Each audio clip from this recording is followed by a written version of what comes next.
You leave it to me! The story has only just begun! Hand it over! Blow them all up!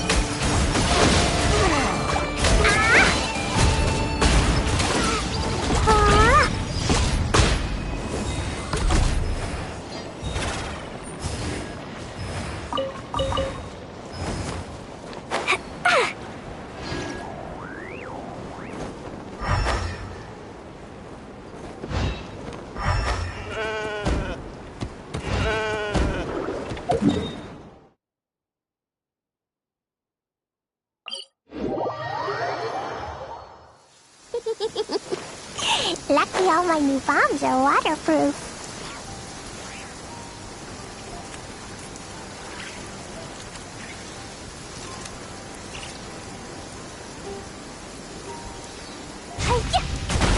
Installation chamber. Leave it to me! You're my target!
Stay back!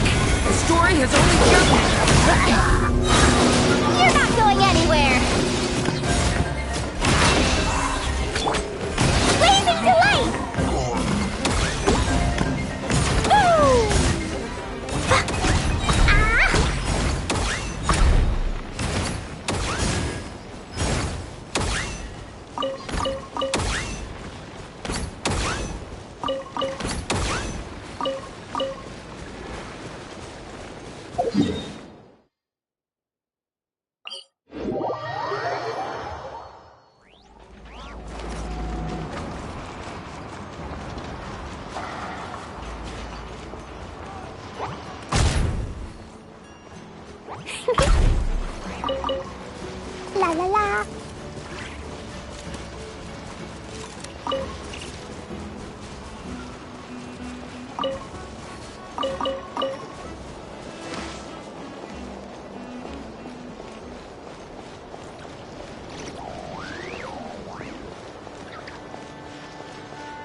Ad Astra Abyssos.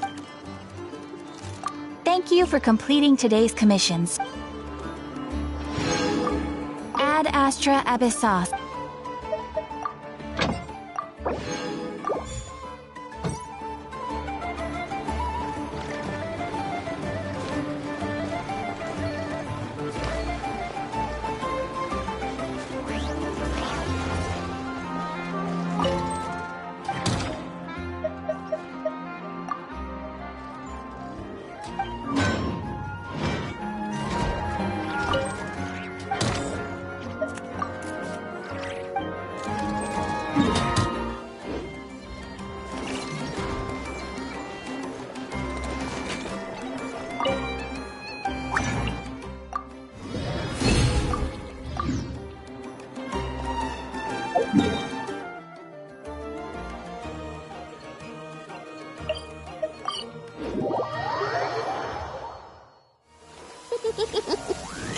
Lucky all my new bombs are waterproof.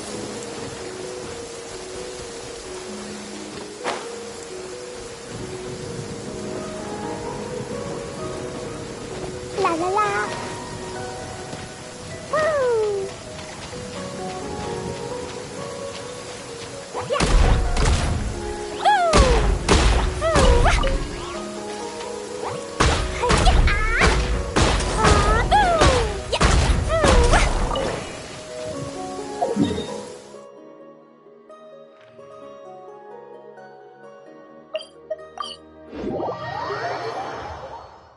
La la la.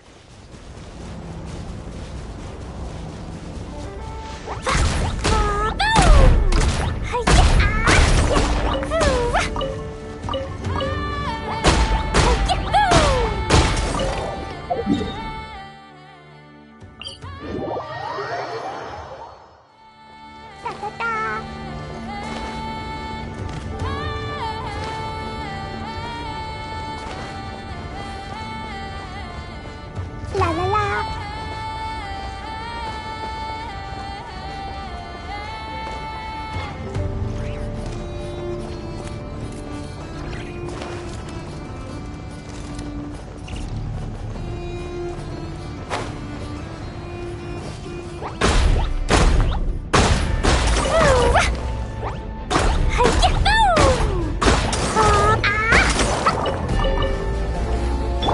Cleanup sequence initiated. Watch out! Decay! New life! I never leave empty-handed. Preparing for dust up. Boing, boing, boom! I feel kind of woozy. Blow them all up. Boom! Boom! Boom!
Defensive mode engaged. Stay back! La la la.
Stay back!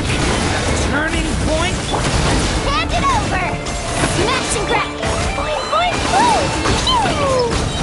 March me, wow! Yeah! Da-da-da! Woo! Yeah! Woo! Wahoo! Hi-ya!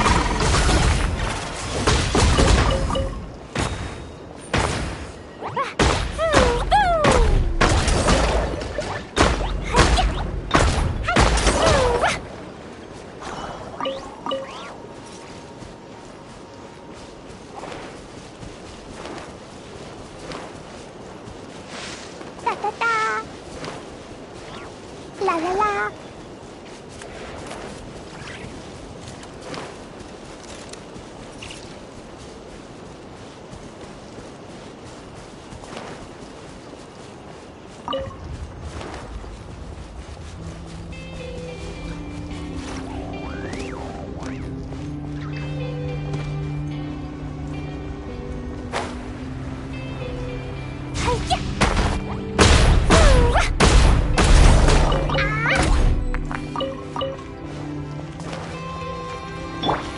What a waste of time!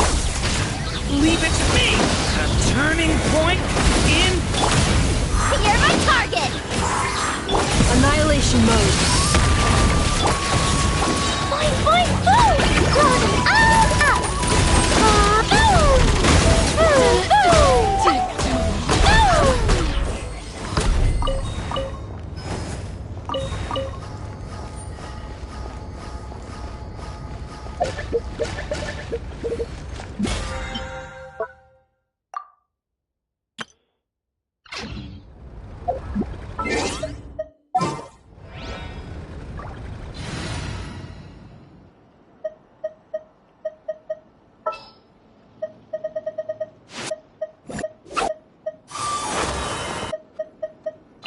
Some in-the-field research?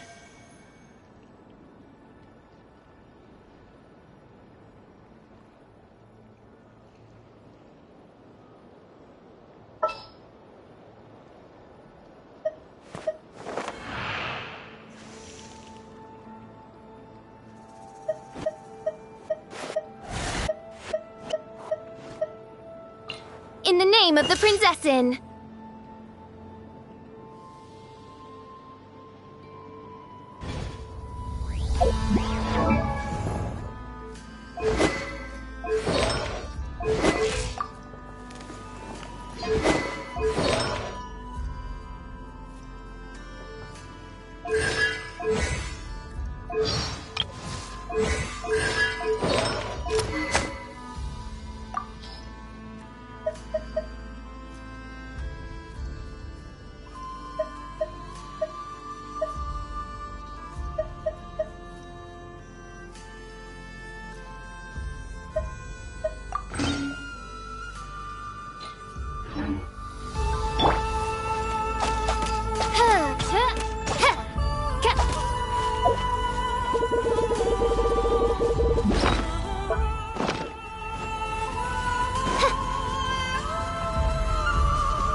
Better hold Odds back this revealed time. by... Leave it to me!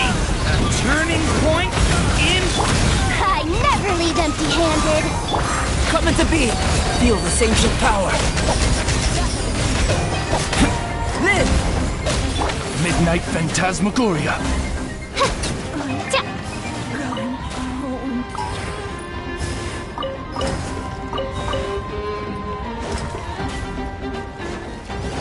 No rest for the wicked.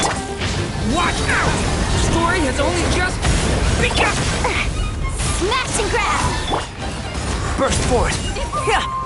Challenge.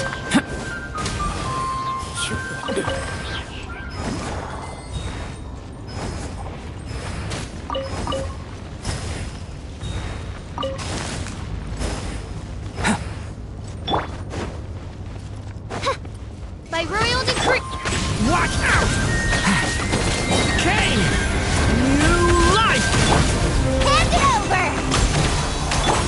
Live. Moments of birth.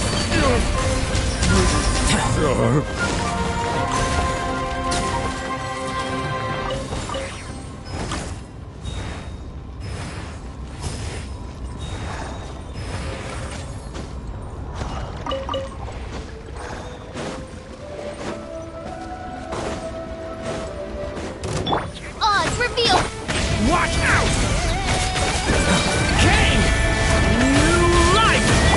You're not going anywhere! Coming to be! Wings of darkness! Come, sever night from day! Feel this ancient power!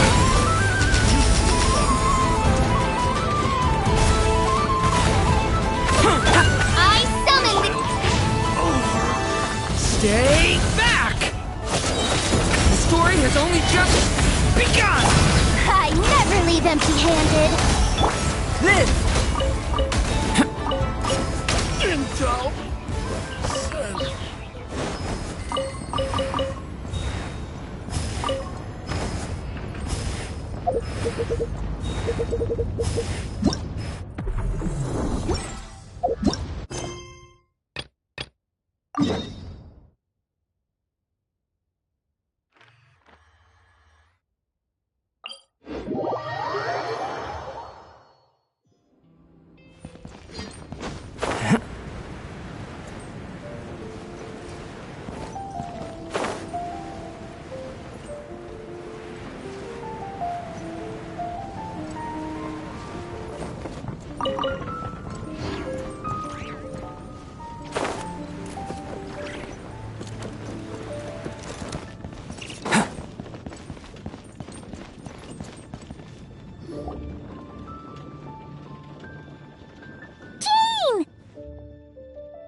Hello, you two.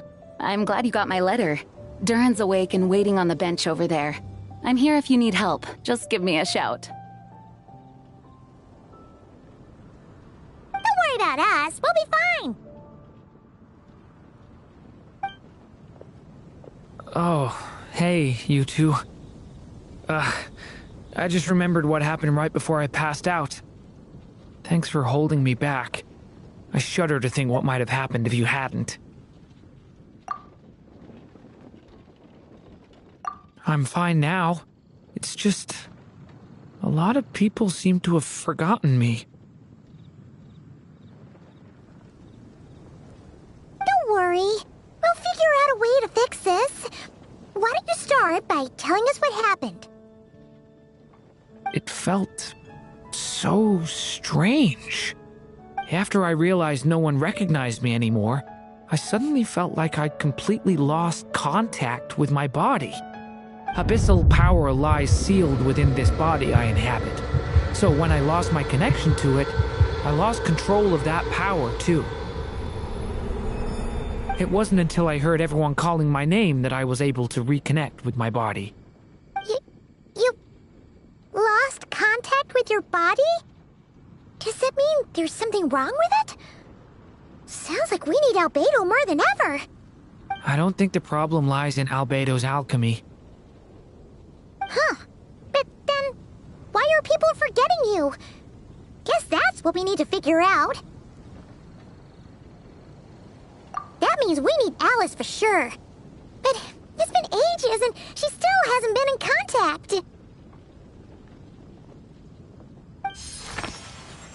Now would be a really good time for a hint. How could the story's budding branches even hope to reach beyond the towering walls? Leaving the castle, the witch went off in search of the tallest, grandest tree in the whole world. High up in the canopy of that tree, she sought a resting place, a refuge where the little sapling might take root. Go to that place, for it was there that the sapling felt its first breath of wind. Huh? Was that another clue? Does that mean the story isn't over yet? Leaving the castle. It just occurred to me. If this story is all about my own experiences, then wouldn't what happened after I left Simulanka be part of it too?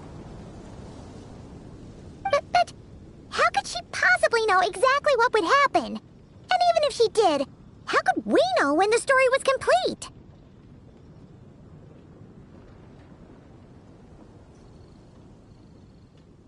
Yeah. Since we can't reach Alice right now, we'll just have to get to the bottom of this ourselves. But first, We gotta figure out where this riddle wants us to go. The tallest, grandest tree in the whole wide world. Huh. The only place that ever gave me that feeling was the one I ended up in right after leaving Simulanka. They had great coffee there, too. And so many books you'd never run out of things to read. Think about it. Our search in Mondstadt began in a library, right? Well, Sumeru City's got one of those, too. And it's absolutely huge. What do you say? Should we try looking there? Huh. That does kind of make sense. And it's not like Paimon's got a better idea. Alright, let's just give Jean and the others a heads up first. Well, it sounds like you've got a plan, so I won't interfere. All I ask is that you stay safe. Albedo won't be back for some time, and until he is, we can't know for sure how dangerous Durin might be in his current state. I'm so sorry about what happened before. Believe me, I'm not blaming you, and neither is anyone else here. If anything, it's the opposite. We're all just worried about you. Worried? About me? Come with me. I want to show you something. As soon as they heard you were awake, they all hurried over to see how you were doing. You all came to see me? A little birdie told me you're working on finishing a storybook. So maybe all those people losing their memories is just a plot twist, waiting to be resolved. Miss Lisa, you always seem to know how to put my mind at ease. Please, everyone, don't worry about me. When I get back, I'll find a way to complete my mother's story, and the one we started, too.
Whew.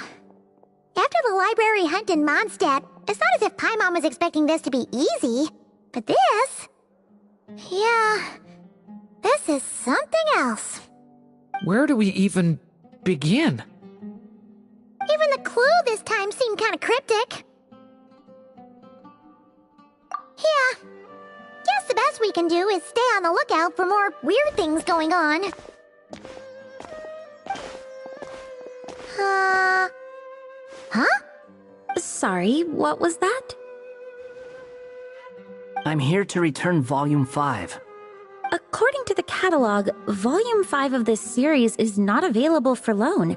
I can't accept the return of a book that was never checked out in the first place. Let me put it this way. My copy is complete. Yours, on the other hand, is missing large amounts of content. So you should swap it for mine instead. Sir, you have to understand. Managing a library is a serious business, and we have protocols in place for this kind of thing. I can't just replace an important volume in our collection based on nothing more than your word. Hey! Look what the Wandering Tom dragged in! Oh, it's you. And, what is it you're doing here? I'm a traveling scholar, as you know. Isn't a library the most natural place for me to be? Well, the last time we saw you was all the way in Not Cry. Paimon just didn't expect to suddenly see you in Sumeru, that's all. There were some things I needed to come back and take care of. Some documents had gone missing, so I tracked them down, restored them to the original condition. And now, I'm here to return them. And considering what I'm planning to do next, it feels like a weight off my shoulders. What's going on with you, huh? You look like a kicked puppy. Hat guy. Ah, at least you haven't forgotten about me. What's that supposed to mean?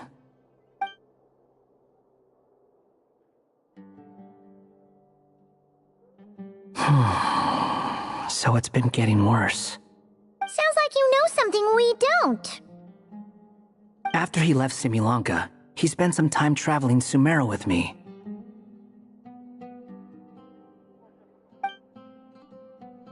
I was working on several texts at the time, and I stumbled upon something strange. Anytime Durin of Simulanka was mentioned, before long, the record would disappear. Which means, all the remaining records on Durin are about the evil dragon that fell on Dragonspine. How did you even discover that? If I remember correctly, Hat Guy loved the time he spent in Simulanka so much that he started writing a travel log. That's besides the point. The fact is, you're not affected by the ley lines of this world. I'm sure you can grasp the implications of what that means. His case is different from mine. It's more like the world itself refuses to accept his existence. It started with a few written records, but now, it sounds like it's spread to people who never met him or didn't know him well. At this rate, the whole world might forget him altogether. The whole world? But that includes all my friends in Mondstadt, and even Hat Guy, too. So that's what you've been worried about all this time? Why didn't you just tell me? There are more important questions right now, like figuring out how to fix this. That mage clearly cared a lot about her child. She left that book behind for a reason. If you want answers, isn't that the place to find them? You think that didn't occur to us already? Problem is, we need to find the memory that unlocks the next chapter first. Mind if I take a look? I just want to know what secrets this book is hiding. Besides, I've run into a bit of red tape, so I've got time. Of course. Be my guest.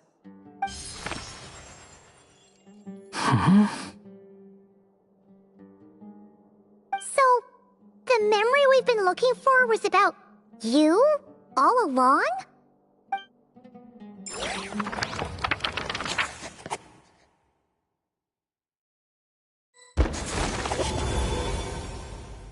The little dragon became companions with a stray cat with dark blue fur.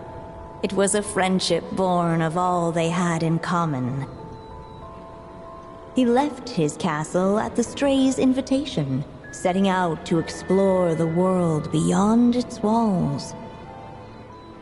There, he grew fond of the outside world, eager to make friends and share the story of his life. Taken by the dragon's story, the stray tried to write it down.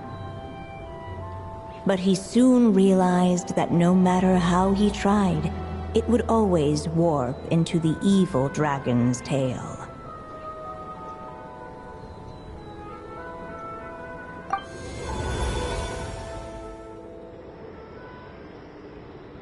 So, this is the world where this chapter takes place?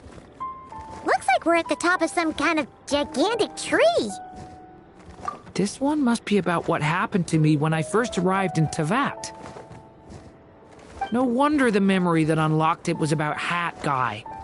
Most of my memories from that period were. Hold on.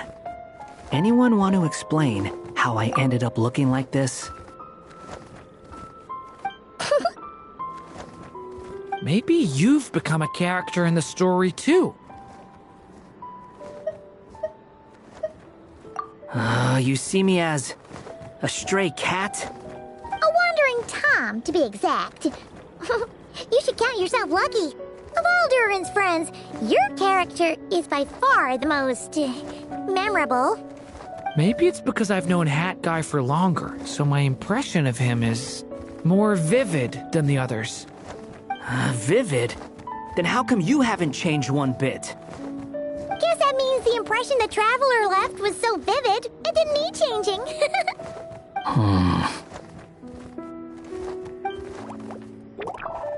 Hello, everyone!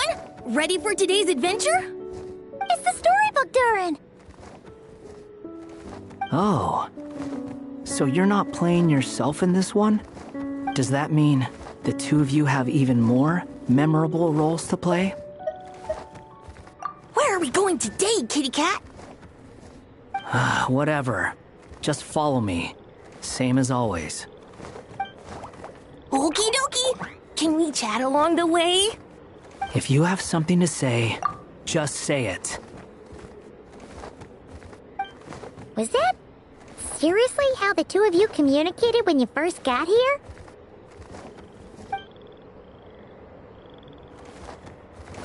Yep. Anyway, how do we get ourselves out of here? Usually, the narrator gives hints to help us figure out what to do. Speaking of which, about time we got some of those, don't you think?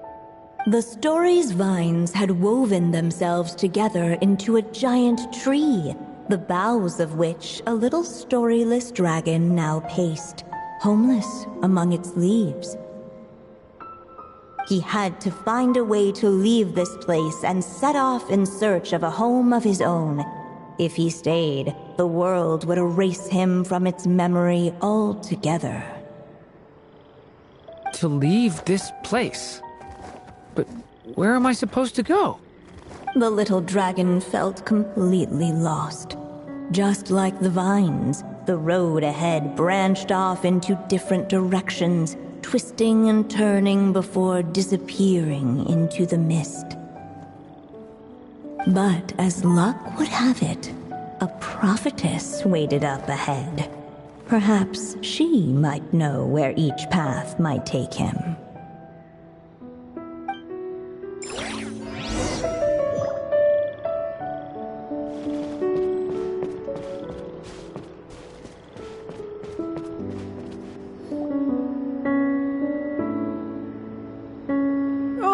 You must be the little lost dragon.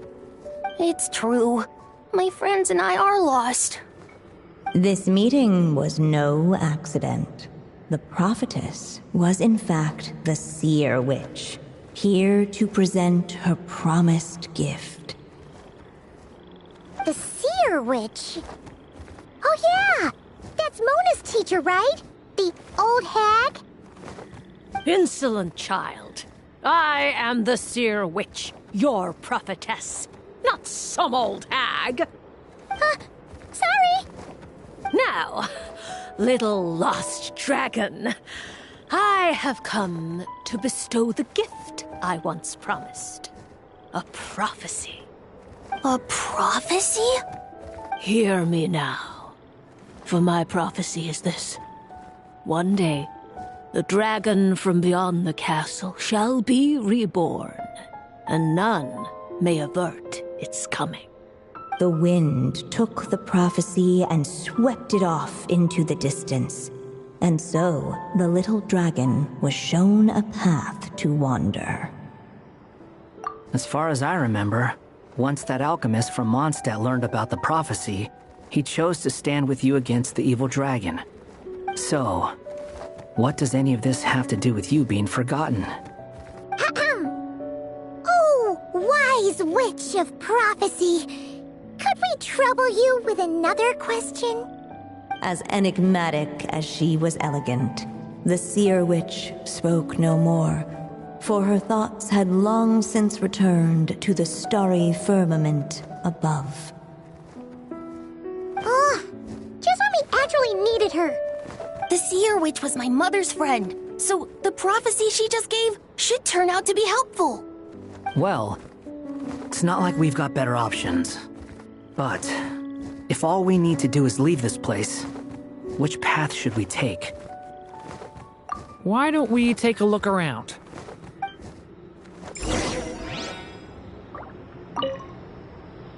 As enigmatic as she was elegant, the seer witch spoke no more, for her thoughts had long since returned to the starry firmament above.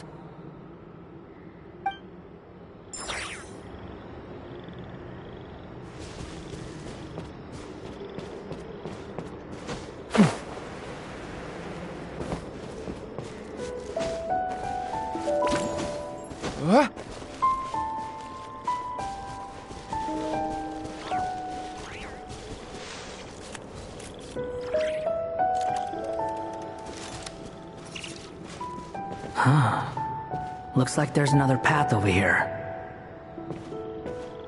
The secrets he sought led the stray to discover another path forward, though it was overgrown with bristling thorns.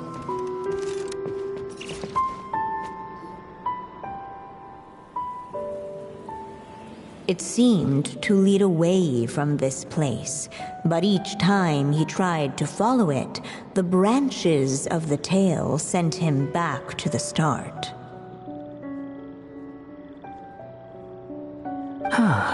So the author managed to work this book into the story too. I'll hand it to her. This book is fascinating. What's going on here? When I first realized you were being forgotten by the world, I thought it might be because you spent too much time with me. In which case, the only hope of a cure would be to cut our ties for good. What makes you think that? Once upon a time, the stray tore apart his own story and was forgotten by the world beyond the castle. He believed the story had cursed him, and that his misfortune had rubbed off upon the little dragon. The story's curse. It was just a suspicion before, but now I think it's something we have to try. Wait, what do you mean? Try what? One of the story's branches is a path I can't take. If you follow it out of here, I won't be part of your story anymore. Considering what the strange magic in this book is capable of, making that choice could cut our connection once and for all. As long as there's a chance it might work, it's worth a try. He's not like me. He deserves for the world to remember him.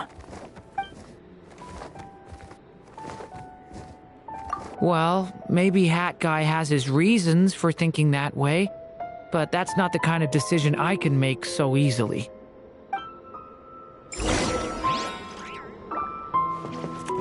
It's what my stray cat buddy thinks is best anyway! Hat Guy.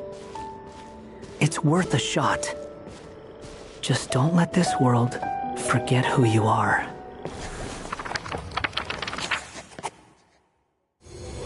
The little dragon left along the path his companion could not take, and from that point forth, the stray was no longer part of his story. Yet his memories of the stray were an indispensable part of his tale. With the stray gone, the story lost the very spark that had first set it in motion. In the end, the little dragon's story faded into nothingness, and in the world beyond the castle, only the evil dragon's tale endured. Who am I? Is this me? And so the story ended, with the little dragon fading from sight, leaving nothing but the evil dragon's shadow in his place. Oh no! Durin! Ugh! Way to go, Hat Guy!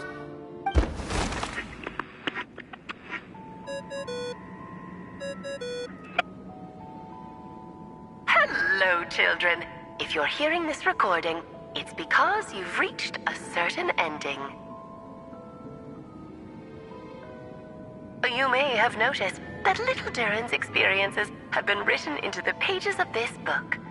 Well, you should know that in the same way, its ending will also be written onto him. So be careful, because triggering a bad ending could be somewhat problematic. Let me guess, you're upset that I didn't warn you earlier? Don't worry though, I've thought it all through. I built a very special feature into this book, just for you, the witnesses of this tale. So, go ahead, see if you can turn back the pages. If you're not happy with the ending you've reached, just flip back a few pages and let the tale unfold once more. Pretty incredible, huh? That's the power of magic.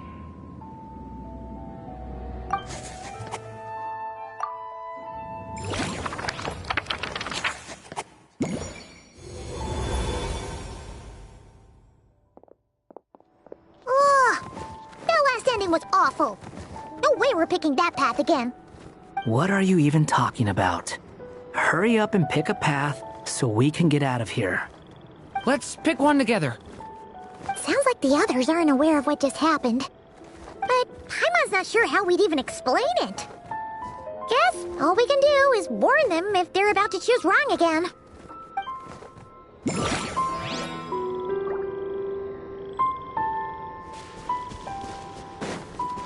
Huh. Looks like there's another path over here.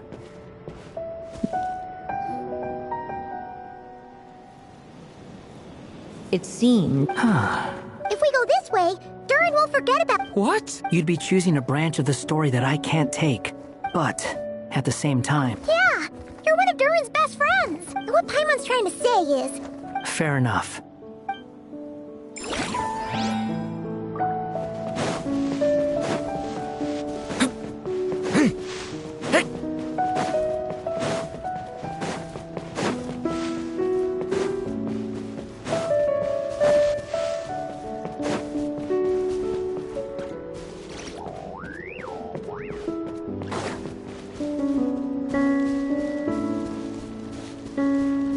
The wind kept blowing, but the little dragon had not yet resolved to follow it. Before him lay a foggy path, and where it might lead he could not tell.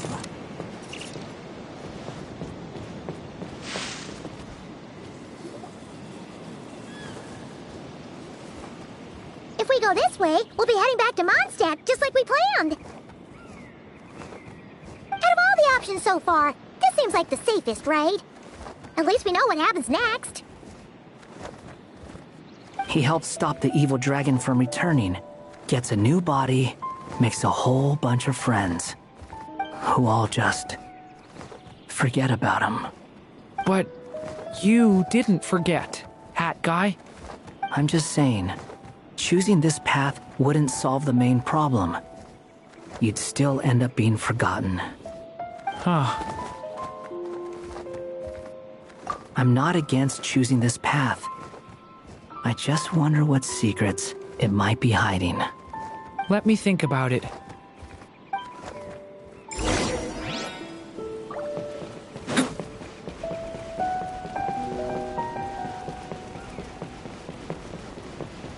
I still think you should keep going, little dragon. If you leave the castle, you can accomplish something amazing and make a bunch of friends along the way. Really? Then let's go! Unable to preserve his story, the little dragon wandered astray. Fortunately for him, a certain prophetess had left behind a prophecy to guide him.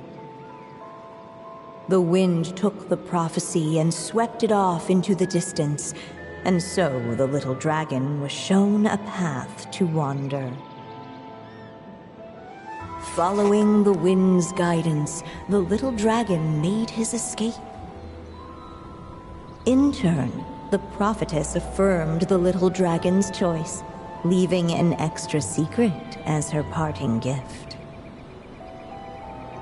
Now that you've made up your mind, I shall keep my promise by explaining fate's little trick.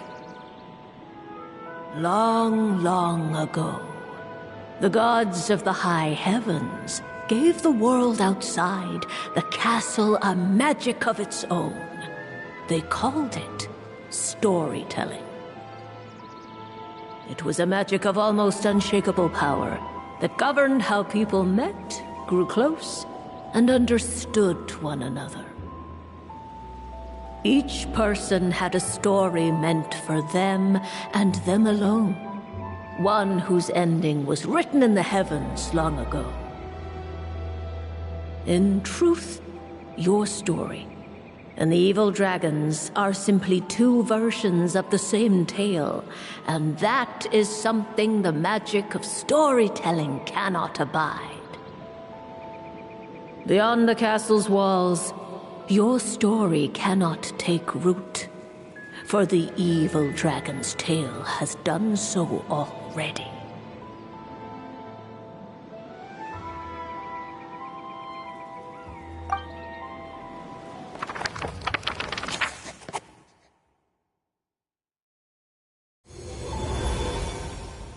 So, that was the secret?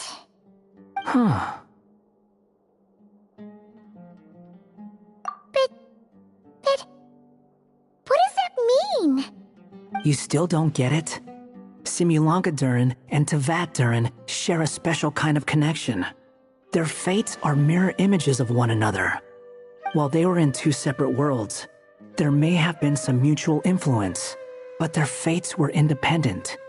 But when Simulanka Durin came to Tevat, a version of his fate already existed there. So, how can two fates exist at the same time? The answer is, they can't.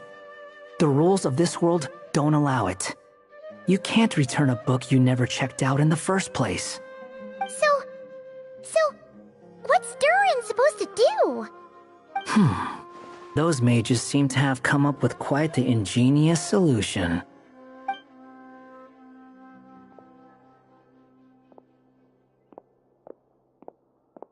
I'm here to make a return. As I said, there's no record of Volume 5 of this series ever being checked out. Then just think of this as Volume 6. Based on what I know, the author was planning on publishing another volume anyway. The catalog does have a slot reserved for Volume 6. So, this is it? Sure, let's go with that. All you need to know is, I'll be the one writing this series from now on. You...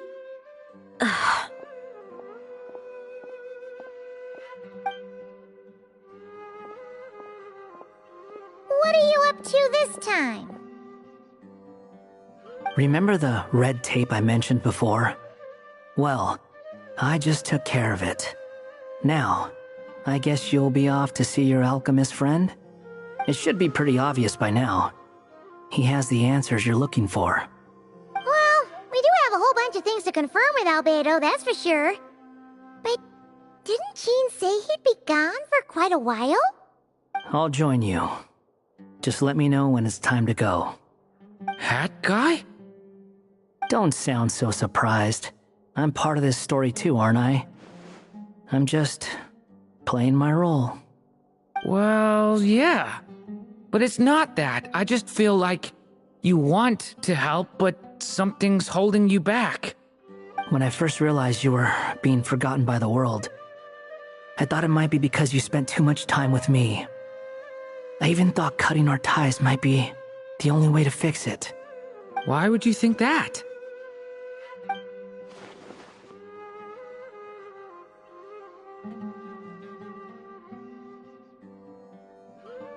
It doesn't matter now. Judging from the answer this book has given us, I was probably overthinking it. Just as well, with the ley lines rejecting him like this, the people who still remember him are his only remaining connection to this place. If that last fragile tie was broken, who can say what devastation his unbound body might unleash? And to think I'm one of the people keeping you here, instrumental in helping change your fate.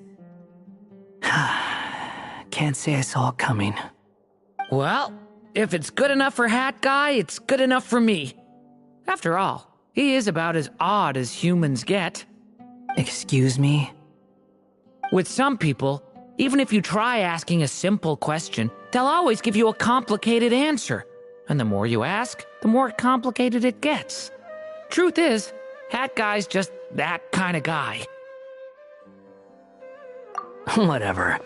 All I needed was a yes or no, so we can quit it with all the back and forth.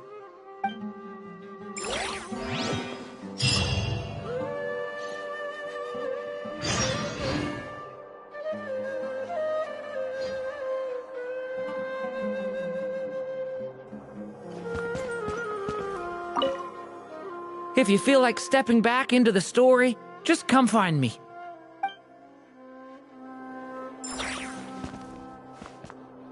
I'm sticking around for the next few days. So, when it's time to go, you know where to find me.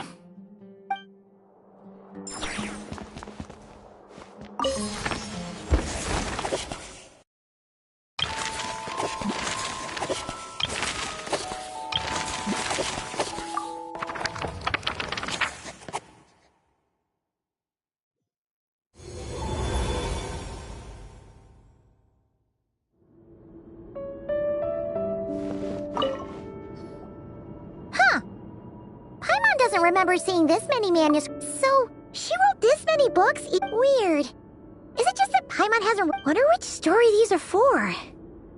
Well, looks like a...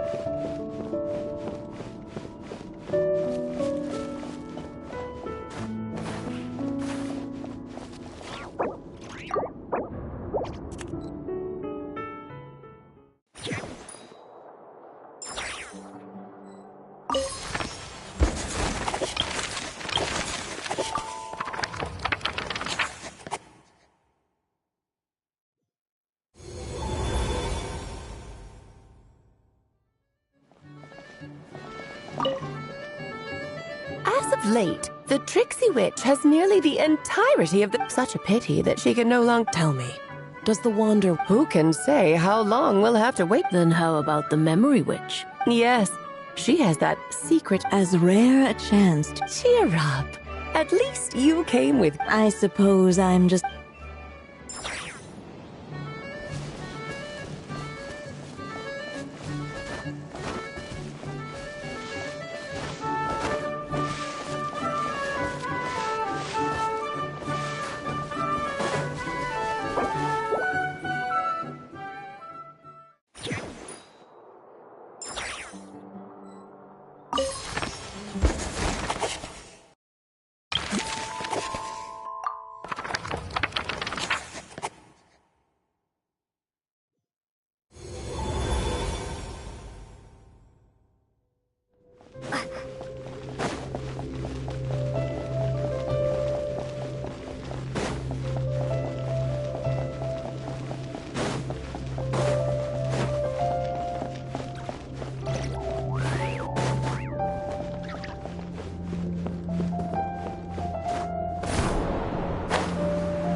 The story's witnesses arrived at a hidden nook tucked inside the towering walls, a place tied to one of the little dragon's most cherished memories.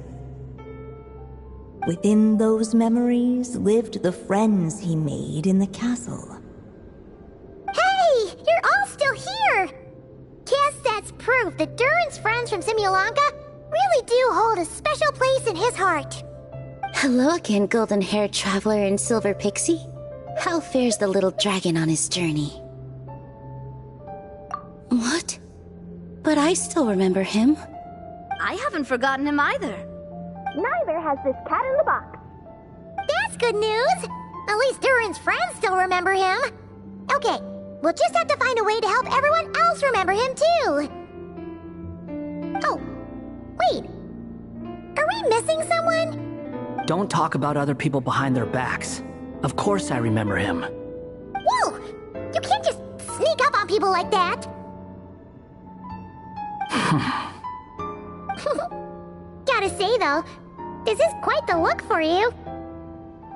You can think whatever you want, but this is what I've always looked like. Huh, and no angry comeback? That's a first. True. And, come to think of it, when everyone made that wish for Durin before, you were the only one who wasn't there. And why would he need my help with a childish thing like that? If he ever runs into real trouble, he knows where to come looking. He might not be the real hat guy, but he's definitely in character.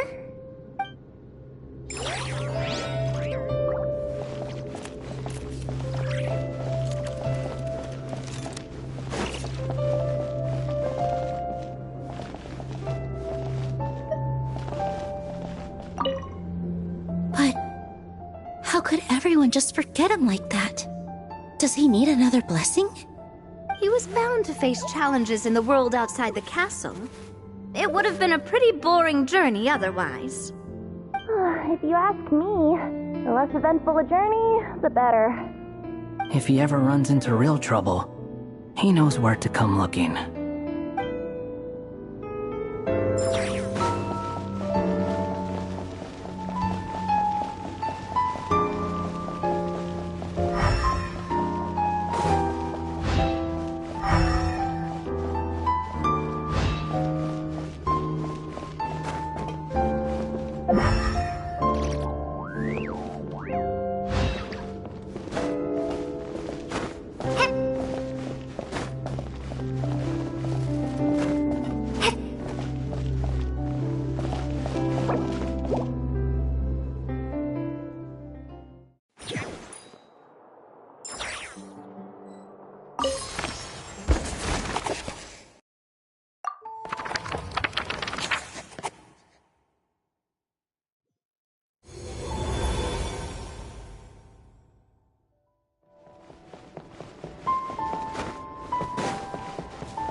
Who goes there? Can you not see? I am busy stargazing. Hey, since we've got the chance, why don't we ask her to read our fortunes too? After all, according to the book, her prophecies are meant to be super accurate. The only thing is, Paimon's not sure how we're gonna convince her to do that. How dare you? You take my fortune-telling for some kind of street performance? Sorry. Paimon's just curious how accurate it is. Very well, then. I'll show you what my wisdom can do. Come forth, Silver Sprite. Let me see what fate has in store for you. Ooh. You truly wish to know your own fate. Come on! Enough with the suspense already! Is it good or bad? Oh.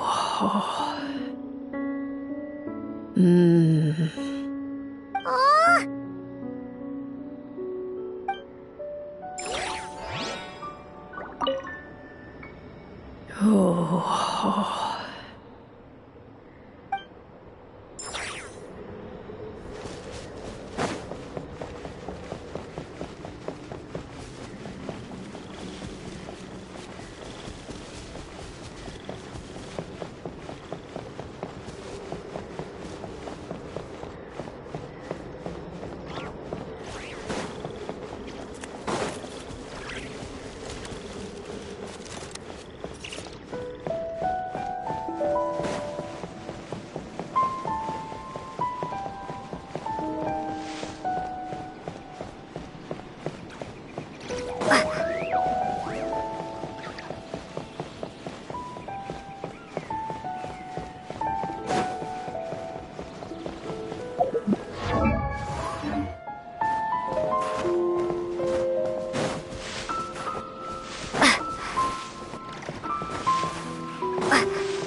Protocol, where are you?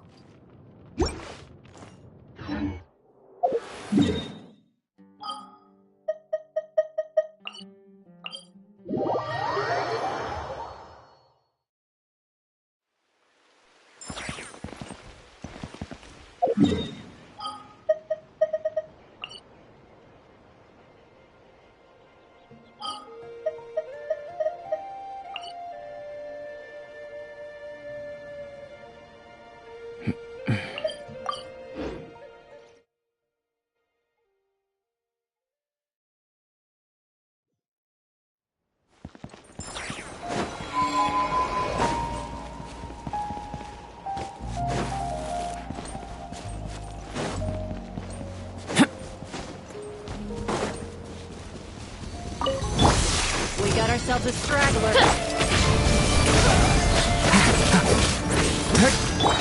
You're my target! Turning point in... Coming to be!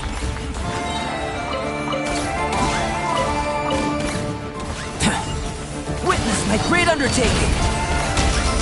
Burst forth! By royal decree! As you wish, main Fräulein. Intel!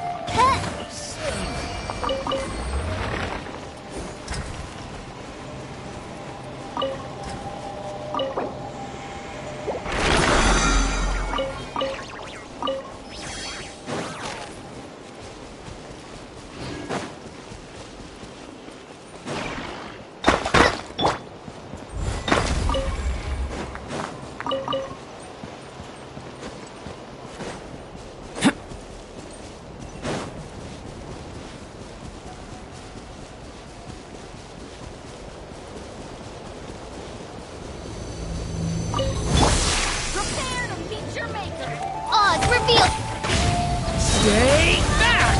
A turning point? Hand it over! You're not going anywhere!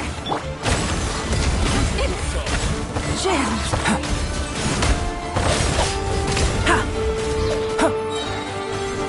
Feel this ancient power! Save yourself! Intel!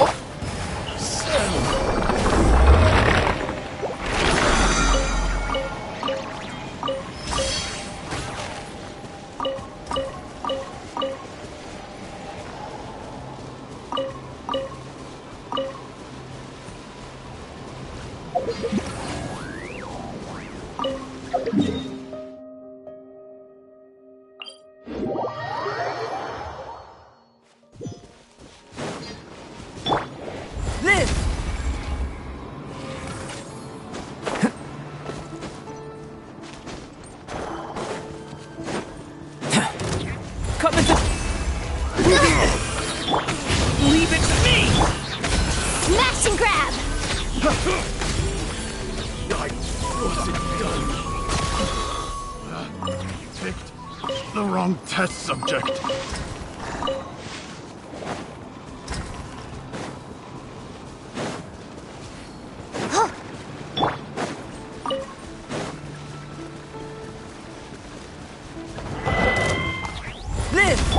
By royal Watch out! A turning point in... Finders Keepers! You're my target! Coming to be! Moments of birth!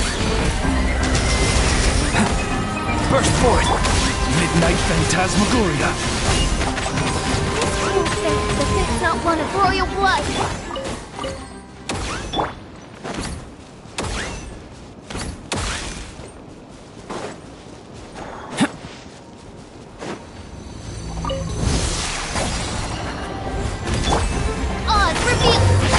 Leave it to me! The story has only just begun! Smash and grab! Hand it over! Live! Generate it! Let night fall! Leave it to me! Okay! New life!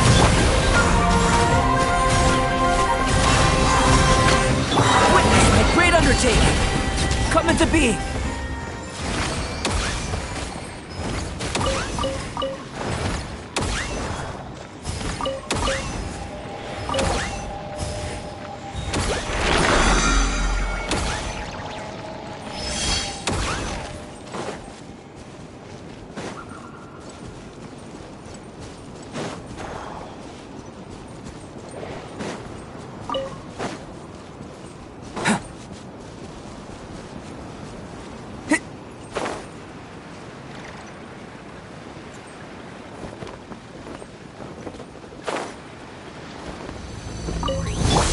Better hold back this time. Burst forth! By royal decree! Watch out! The story has only just begun! Finders Keepers! You're not going anywhere! Coming to be! Midnight Phantasmagoria! No rest for the wicked.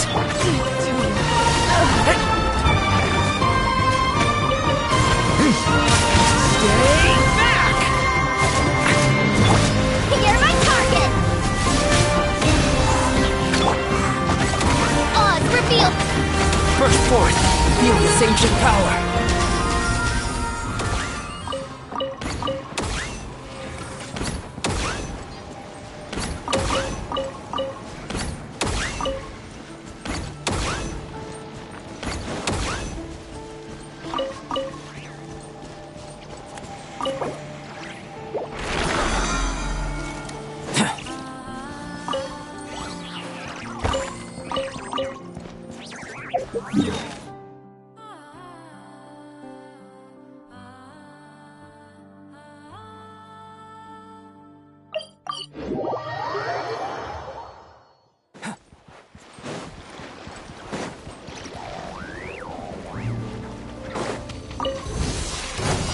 Coming to be!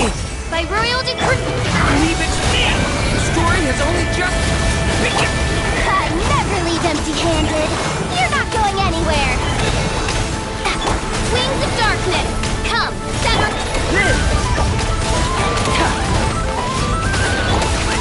I summon thee! No rest for the wicked. Watch out! The story has only just begun! Hand it over! Moments of birth! Coming to be! Watch out! Turning point in fate!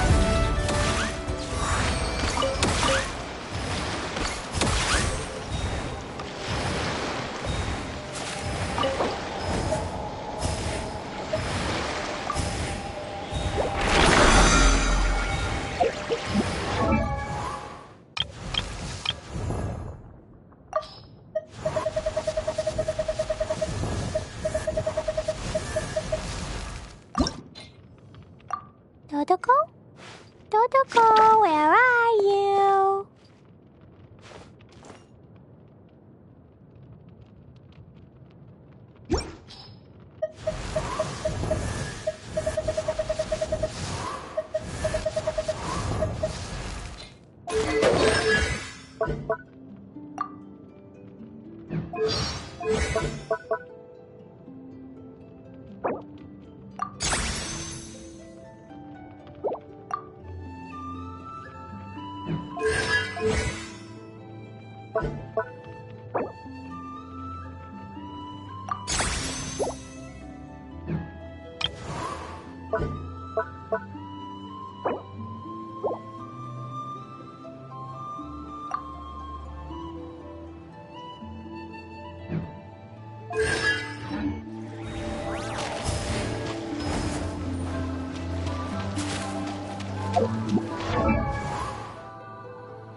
So this is the Frost Moon Scions area.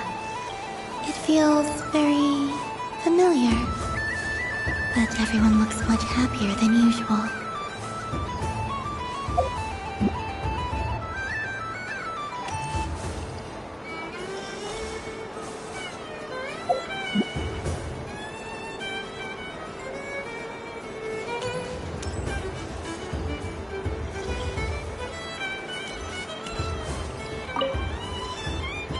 If this were any other day, I'm sure it would make for a great photo opportunity.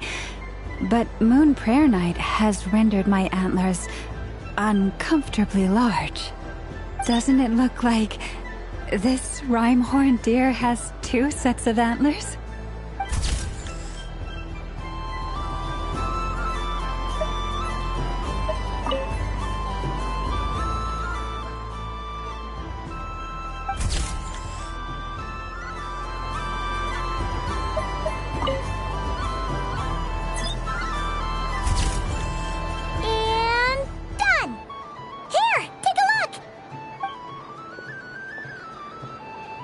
I think it looks quite funny.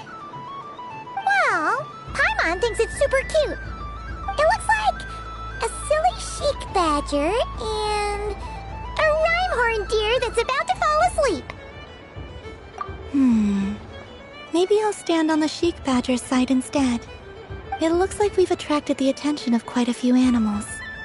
Let's make room for them.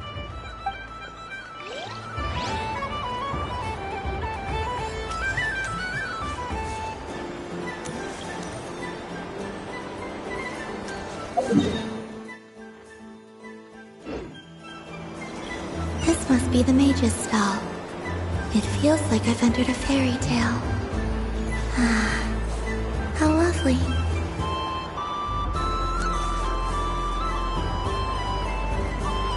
But I was aiming right at it. Aw, what a pity. I saw it with my own eyes. You were so close. So very close. That's not true. It dodged out of the way right as I was about to snag it. I'm sorry? You heard me. This paper frog can move. I swear. Dear, oh dear, what are you saying? How could a paper frog move? Unless you believe there really is magic in this world. But even if I, the mere humble merchant that I am, knew such magic, surely I would not use it on a paper frog. I'd sooner give Mora legs, so it could walk right into my purse. My dear, dear customer, why not have one more try? This time I'll give you 12% off, a very generous discount for one of my most regular customers. Just think about how much experience you have under your belt now. You're sure to win the next one. Darn, I used up all my coins. I'll be right back. Just gonna fetch some more from my house. Take your time, but don't take too long. This event is Moon Prayer Night only. Miss it, and you'll have to wait a whole year before I'm back. Next customer, please. Welcome.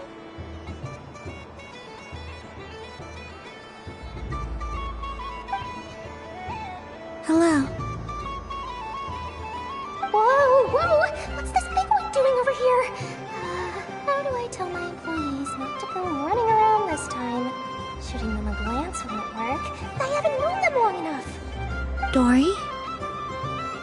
Why, hello there, Miss Columbina. Would you like to play my ring toss game? The rules are very simple, and it's easy to get the hang of. How much for a round? Oh, first time's free. Not a single mora. After that, well, we can cross that bridge if and when we come to it. But with your sharp skills, I'm sure you'll win all the prizes in one fell swoop. That was an obvious enough hint for them, right? Right?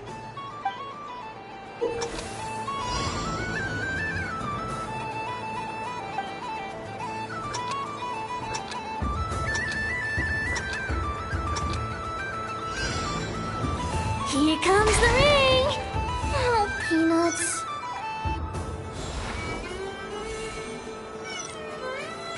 Change tracks. Roselle, should we move or not? Just a tiny bit. All right, then Oh, sugar plums, not the clock hands. How do I move the legs again?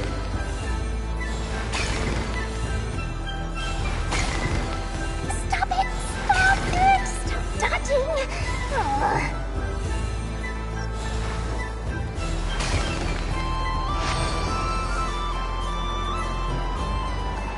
see now. Let's see.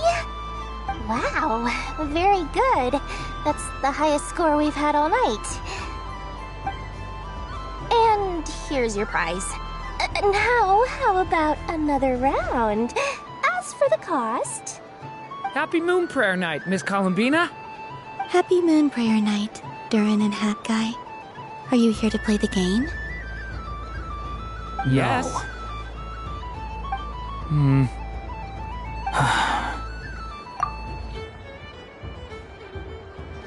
You said we were just coming here to say hello. I did, but then I recognized a few more people as I got closer. Do my eyes deceive me? Is that... It's our little dragon! He's all grown up! Someone's popular. Well now, since you came all this way, why don't you try out this lovely game we have going? First try is free! He'll have a go. I'll pass. It's only one free try per customer. You can't give your try to him. I'm aware.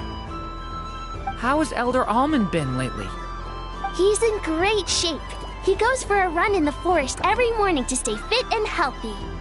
He tried to go boat racing with Firecracker a while back, but he couldn't even make it onto the Lotus Leaf. Firecracker was in fits of laughter. How about you, little dragon? Can you still fly? Yes, I can. But you've become less chatty. Has growing up been tough on you? We call that maturity. You know, the thing people sing about. The knight wields a sword of stone to defend those hearts that are made of gold. Stone is very heavy. That's what keeps him from talking too much. That's awesome! I want to be a knight when I grow up too. Ring, here I come!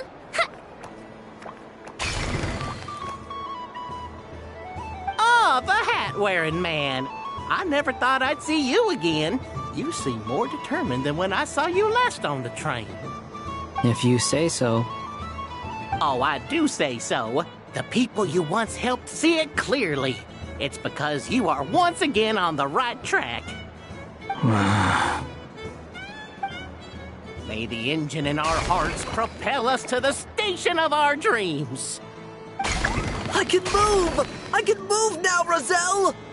What are you doing, running into the rings like that? You got them all so quickly! I have never seen anything like this in all my travels! Is this guy actually an old friend of theirs? But how? They're origami animals and clockwork people from a fairy tale! Getting to know them would be quite an arduous task, unless they share a hometown? I have to get to the bottom of this. Next time I see the Great Mage Alice, I shall demand answers! Thank you, Dory. I had a lot of fun. So, now for your prize. Where did I put it? Give me a moment to dig it out. Oh, sweet grand prize. How I wish I didn't have to let you go. Good thing I've already turned a profit from the customers earlier in the night. Otherwise, I'd have wasted all my hard work. Okay, I'm back. What? I leave for 2 seconds and someone's already claimed the grand prize? Oh, well, these things happen, you know? Perhaps you'd be interested in one of the other prizes instead. We've got all kinds of wonderful goodies here. Is this the thing you wanted? Here, you can have it. Huh? But... Don't worry about it. It will be happier with you. Oh, thanks so much, miss! Moon Goddess. Oh, goodness gracious, Columbina. Give me strength! How am I supposed to make any more money from this child at this rate? Daddy, look! That's the game I was telling you about! Forget it. She is the Moon Goddess after all. I'll think of some other way to swing this. Maybe I can try to hook this new kid. Huh? Oh, someone already won the grand prize. You can take mine if you want. What? Why? Why are all these bleeding hearts coming here to ruin my business? Happy Moon Prayer Night, everyone. Happy Moon Prayer Night.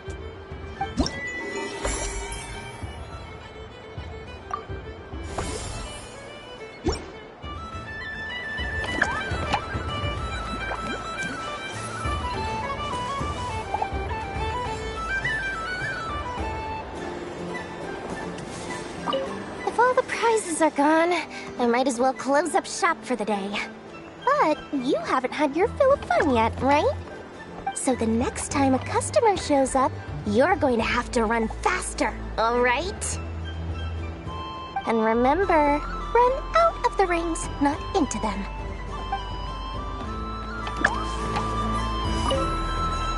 Done being a do-gooder yet? Thanks for coming here with me, Hat Guy. Are there any games you'd like to play? It's your turn to pick.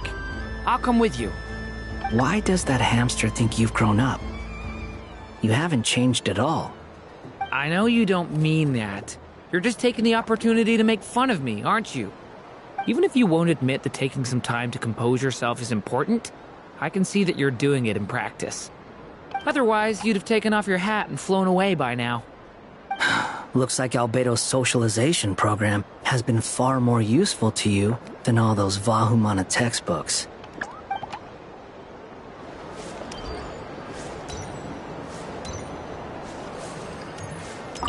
Happy Moon Prayer Night, adventurers. May you have a lovely evening.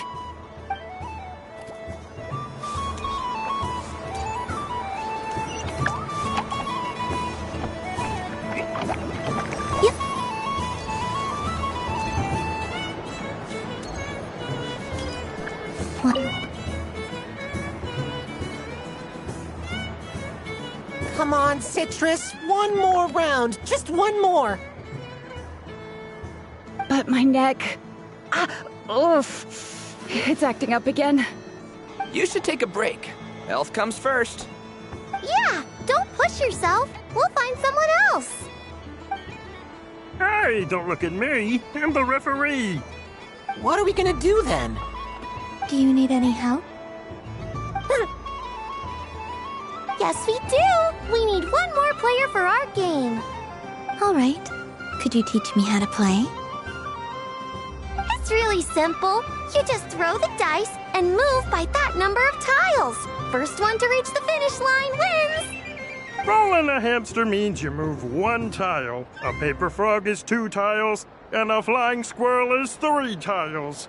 'Cause they go the fastest. Okay. I get it. So, we're all set?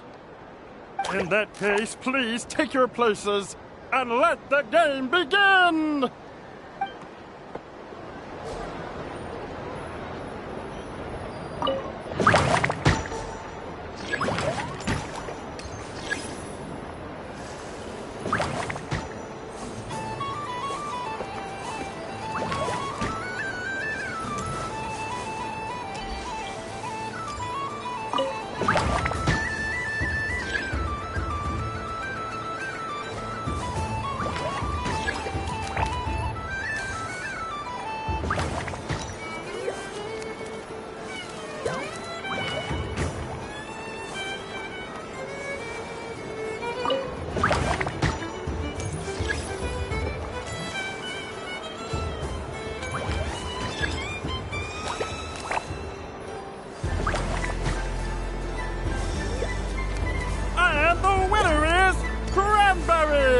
Bravo!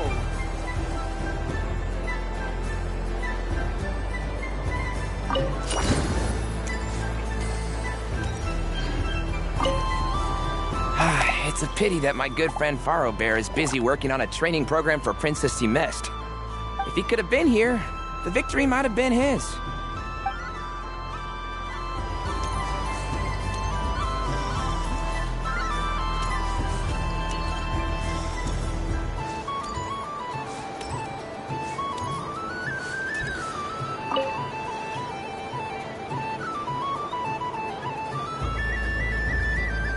I wouldn't say it's unfair exactly. I mean, your voice goes right into people's heads. How would you explain that to the kids? You can't just explain it away as magic. Is something the matter? Ah, Miss Columbina! No, nothing you need to worry yourself about. Ah, impeccable timing. Stick around for a second, Miss Columbina. I need your input on something. This self-proclaimed Knight of Justice has yet to give me a satisfactory answer. I, for one, would like to hear your verdict on the matter. Hey, now, I left the flagship just to help you out, Miss Nicole. What's going on? So Alice and I are both using long-range remote control spells that work on similar principles, allowing us to attend this festive fair in Dodeco form. Sorry, let me backtrack a little. While similar, there are some key differences. Alice, being a great mage, wanted her Dodeco to reflect something of her own charm and mystique. So she adjusted the way its tail moves when it spins around. An entirely gratuitous move, in my opinion. I hardly see how anyone is going to notice that. If anything, I'd say that anyone who stares intently enough at a Dodeco's tail to notice such a small detail is someone we ought to be highly concerned about. I only say this to emphasize that my question has nothing to do with tails. Now that we're clear on that, why is Alice's Dodeco permitted to interact directly with the children celebrating Moon Prayer Night, while mine is not? Your voice speaks directly into people's minds.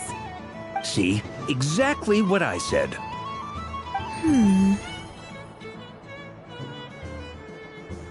Miss Nicole? Ugh, I can't stand it. I know that probably makes me sound like a whiny child acting out in front of their parents. And it's a little embarrassing now that I think about it. But hey, I said it now, I can't take it back. That would be even more embarrassing. Also, don't go reading too much into that analogy. It was off the top of my head. I'm actually an awful lot older than either of you. Miss Nicole, are you saying that you'd like someone to play the game you've prepared? I'm not so invested in that. It's just something cobbled together using items I borrowed from Alice. She probably didn't even make them herself. The point is, I want to know everyone's thoughts after they receive their prizes. But as you've said, I can't just ask. I've been biting my lip for so long, and I've had no one to vent my frustrations on. I thought this was going to be a nice, straightforward festival where I'd get the chance to guide people to treasure. Well, can I play? I can't guarantee that I'll win a prize, but... You will? I'd like to try. Then what are we waiting for? Let the game begin! It's like they forgot I was ever here.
Congratulations, Miss Columbina! With your great wisdom, you have overcome every obstacle in your path and conquered the great challenge posed to you by fate. Fate? Well, something to that effect. If you'd prefer something more poetic, it could be the icy winds or the dawn. Anything you like, really. You could even go with the challenge posed to you by Dodeko, if that's what you're into. Anyway, you can take or leave my suggestions. Moving on. All my hopes are now resting on this. Can I open it now? Stop teasing me. Please, I'm begging you. No more talk. Just open it. Wow. What a lovely sculpture.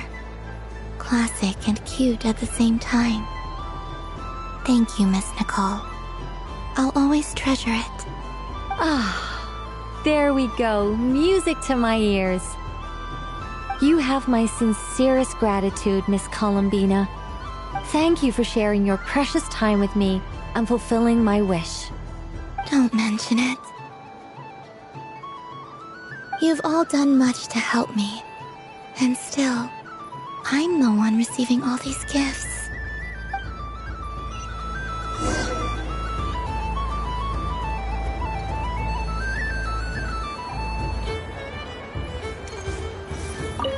I don't suppose you'd like to play again, by any chance? Don't get me wrong, once is plenty. You're under no obligation to indulge me any further. And besides, I don't have any other prizes for you. Alright then, happy Moon Prayer Night.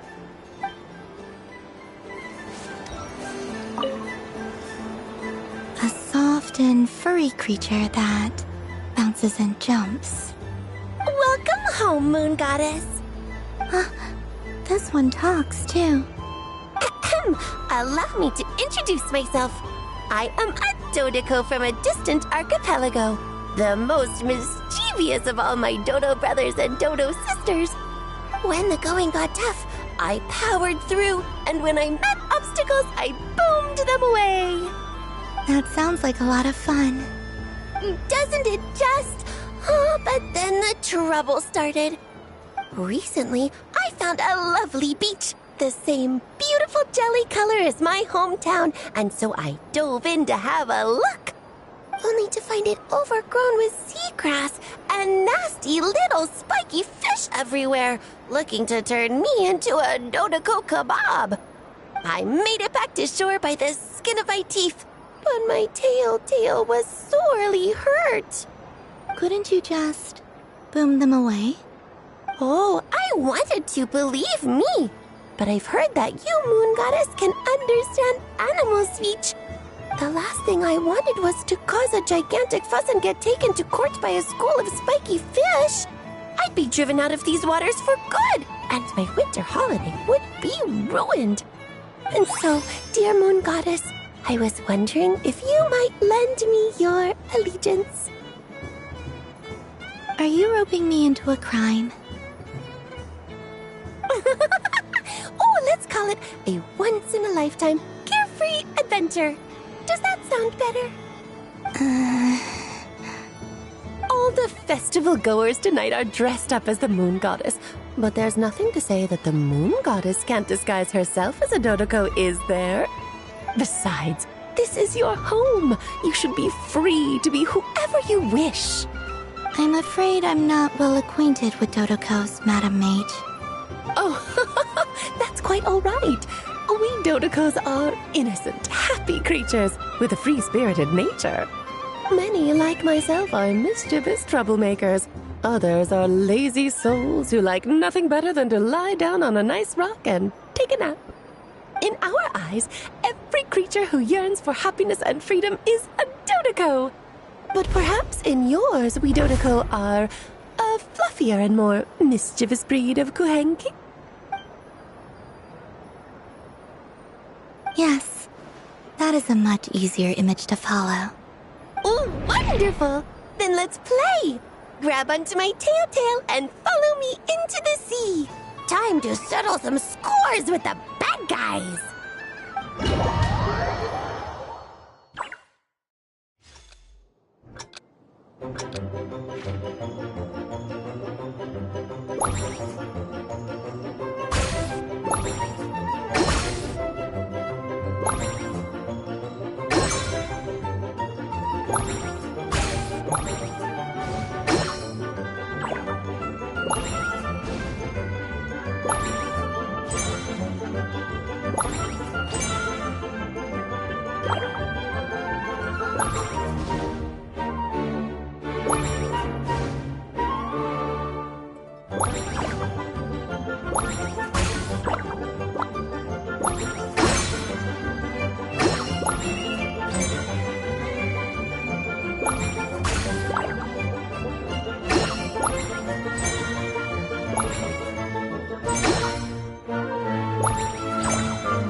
Talent! So, what do you make of it? The use of Jumpy Dumpties doesn't come as naturally to me as Kuvaki, but their unpredictability makes it fun. I think they call this... novelty? Indeed! And how did it feel blowing those pesky nuisances away? Not bad. Any guilt? What do you mean? Oh, wonderful! Lovely answers to all 3 questions. You've passed the safety test. Now I can give this special bomb to you as a souvenir. Remember, if you find any meanies living on the moon, you can use this to boom them into oblivion. I will.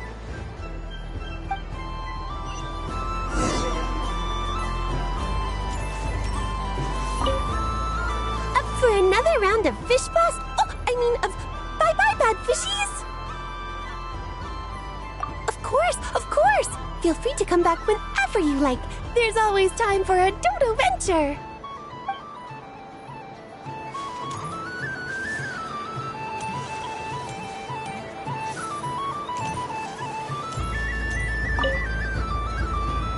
Welcome home, Moon Goddess. Oh, you're the genuine article. Alice was right. This moon prayer night was worth watching after all. Another one that talks. Greetings. Pleased to make your acquaintance. I am the Hexenzirkel member they call B. Barbeloth Trismegistus. Columbina Hyposelenia. Pleased to meet you too. Hyposelenia. A fine name indeed. Now then, Miss Columbina, do you wish to hear a mage's divination? Divination? The Frost Moon Scions used to ask me what would happen in the future. Is this like that? From the perspective of the one seeking answers, perhaps. As you look to your journey ahead, if you seek to understand the unknown, resolve your doubts, and soothe the confusion in your heart, divination could be for you. The unknowns on my journey. Of course, if one wishes to peer into fate, then hydromancy is the more precise option. But that is a complex affair, and to relegate that majestic art to the status of a festive amusement would seem somewhat uncouth. Besides, it is sometimes better to not know fate with great certainty. Hence, I shall use the suitably festive Luna Arcana to tell your fortune instead. It is more popular with the youth in any case. Lunar Arcana. Indeed. Unlike hydromancy, this will only display possibilities and trends. People like to think of themselves as creatures of agency and free will. Peering too far and too clearly into the future is detrimental to both body and soul. I'd like to give it a try. Of course you may. Come then, take a seat, Miss Columbina. Before we begin, are there any specific questions you would like to ask? Let's stick to general possibilities and trends, like you suggested. Very well. Then I shall use the basic Lunar Arcana deck. Now, try to relax. Cast your mind upon the things you have experienced and the things you are soon to experience. I will shuffle the deck. Would you like to cut the cards yourself? You do it. No problem. Now then, to make things easier for the seeker, that is to say, you, I shall decipher the cards from your perspective.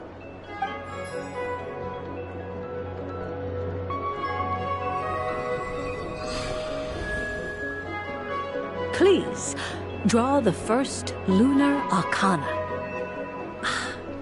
This represents destiny and is the foundation for the divination as a whole. Now, draw your second card. This will stand for the past, the sum of all your experiences that have come before.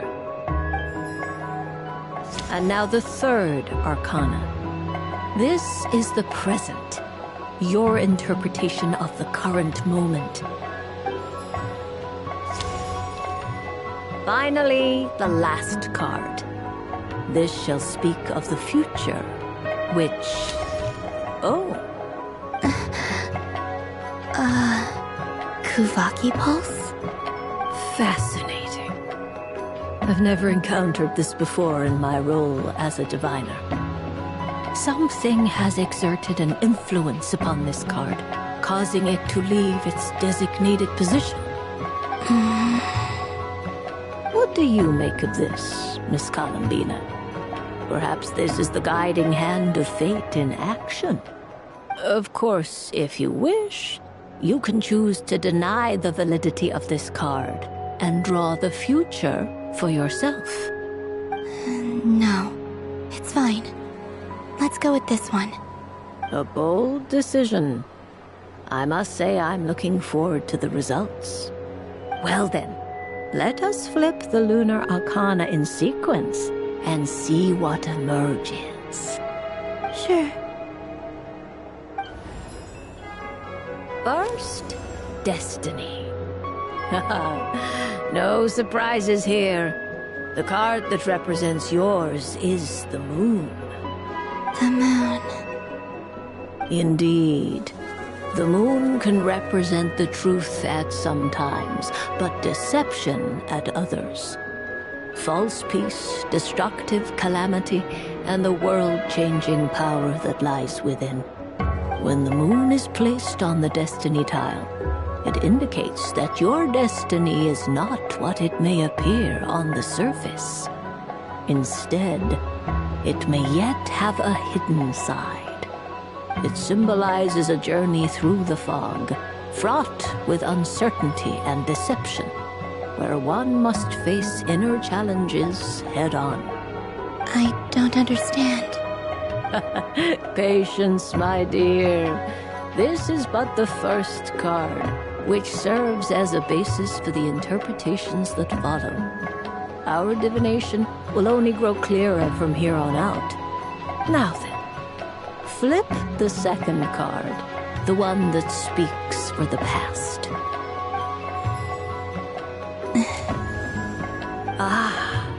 The Hermit, but inverted. Inverted? Yes. The Hermit symbolizes solitude, introspection, and the pursuit of truth. When inverted, it represents isolation, truth out of reach, and a path that leads one astray. Combined with the moon as one's destiny, the Hermit inverted represents a choice you made to stand alone in the past. It was a choice made not out of fear or arrogance, but for reasons that others could not perceive. You fumbled through the darkness without a guide, but you did not find your way. Rather, you went astray. More than once, it would seem. Is this about how I became Kutar despite not wishing to become a god?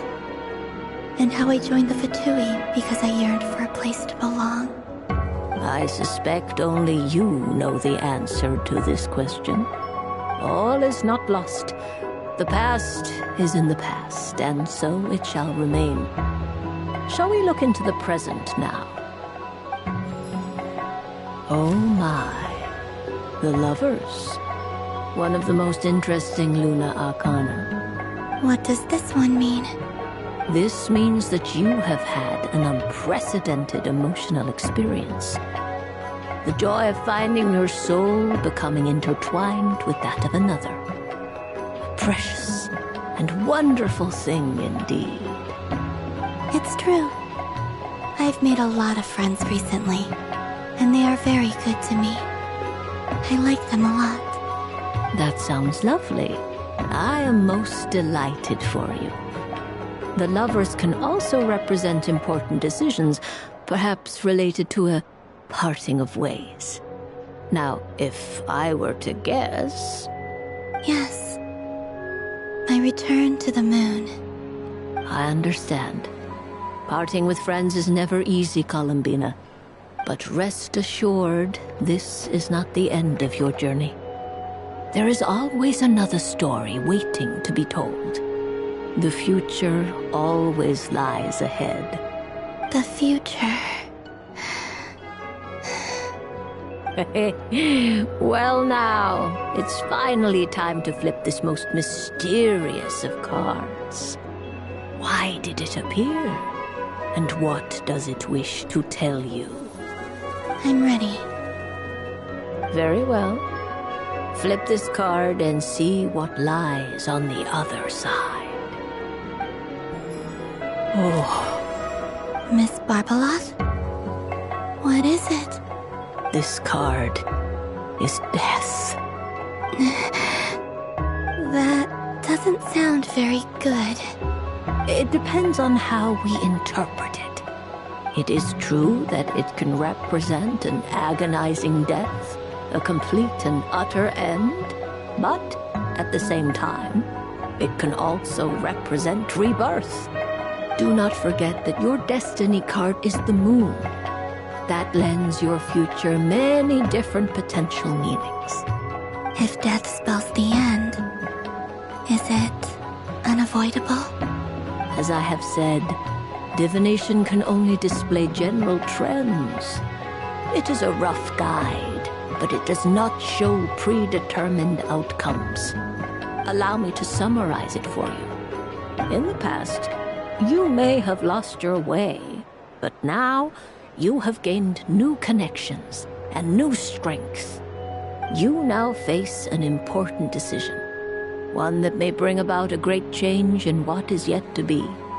This change might, in turn, be the end of all things, or their beginning. But remember, everything is subject to change because of the moon present in your destiny.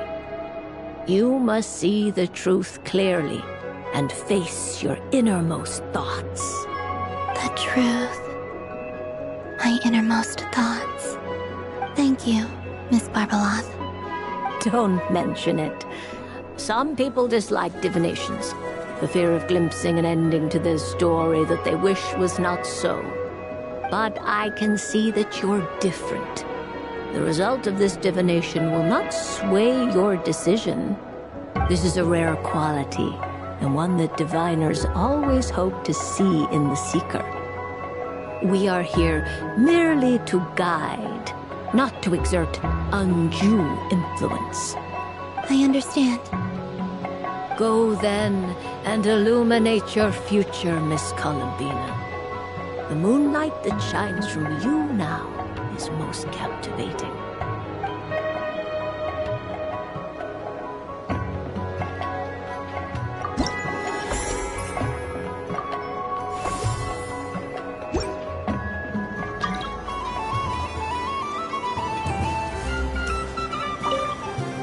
The death card made a most enigmatic appearance.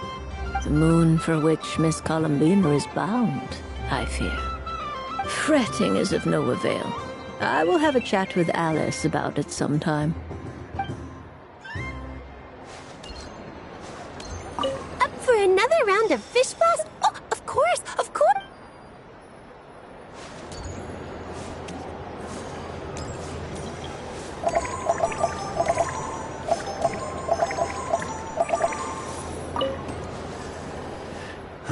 It'd be rude to just leave without saying anything.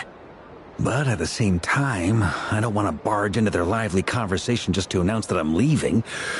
I guess I'll just wait a little longer. Huh? Albedo? This sketch is for you, Grandmaster. Oh, a gift for me. Thanks. Let's see what you've done for me.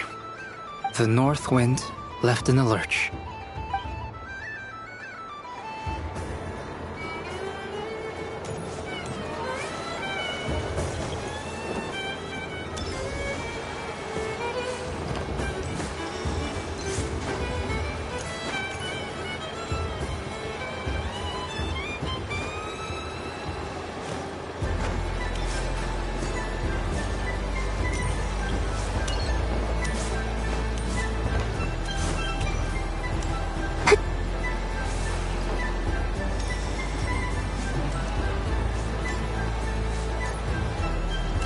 So this is the Frost Moon Scions area.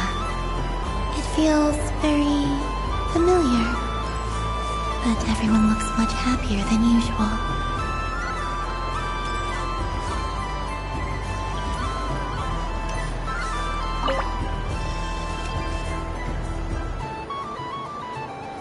Wow! The Frost Moon Scion stall looks kinda plain. But it's pretty cool once you get into it. I don't go to Hisi Island much, but it's got that, like, old world cultural feel. And if culture means we get more festivals, I'm all for it! Hello, Yahoda. Columbine... hello, Moon Goddess. That was too close. I almost gave the game away in front of the staff. Oh, wait. What's the deal with her shoes? They don't make a sound when she walks. I could do with a pair of those. Do you like balloons too? Balloons? Oh, you mean those? What's so fun about balloons? I'm not a kid anymore. They're probably more up Aino's alley. Yes. The animals seem very curious about these strange flying objects. I was drawn here by their voices. I recently learned a fun new game you can play with balloons, so I decided to come and give it a try. A new game?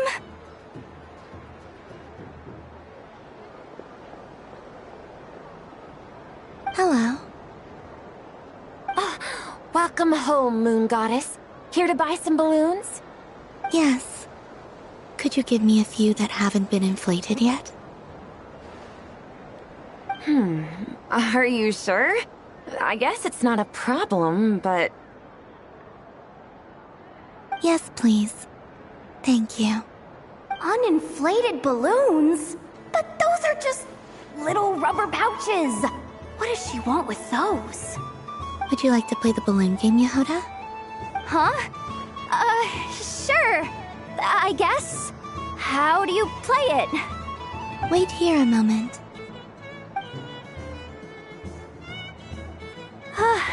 Oh. This is so weird. What have I got myself into now? I thought I saw Columbina nearby. Uh-oh! That's the fourth Harbinger!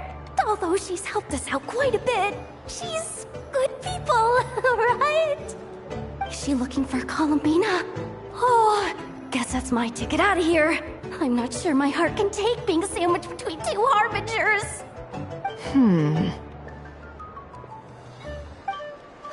Which stall is she checking out? Oh, it's that other Frost Moon Scions one. try on the headgear, see what it's like having antlers or animal ears for a day. Oh, I wouldn't be caught dead wearing that stuff. So embarrassing. I have enough gear to carry as it is. Wait, what? She put it on? How peculiar. This would take some getting used to. I wonder if this is what it's like for Lynette. It really suits you, ma'am. What is this? She was so intimidating a moment ago, but now, dang, she's really rocking those ears. How does she make them look so cool? I suppose I may as well keep them on for now. All part of the festive experience. She's coming this way.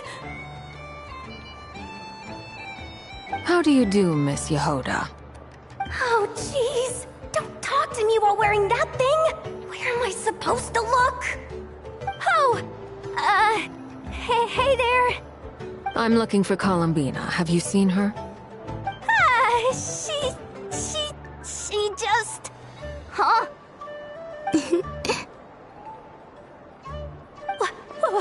Wait, is that what she meant by balloon game? Yeah. Huh?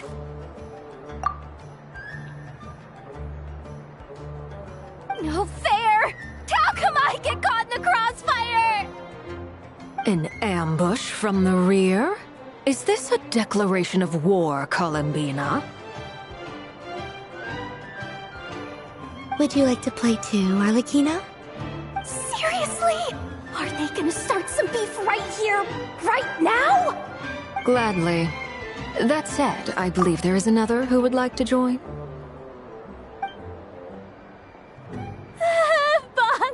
Boss Nev! Thank goodness! You've gotta get me out of here! Things are kicking off big time!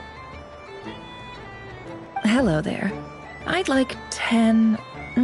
no, make that 20 balloons, please. Uninflated. What? Miss Moon Goddess, I hope you're prepared to pay the price for assaulting my employee.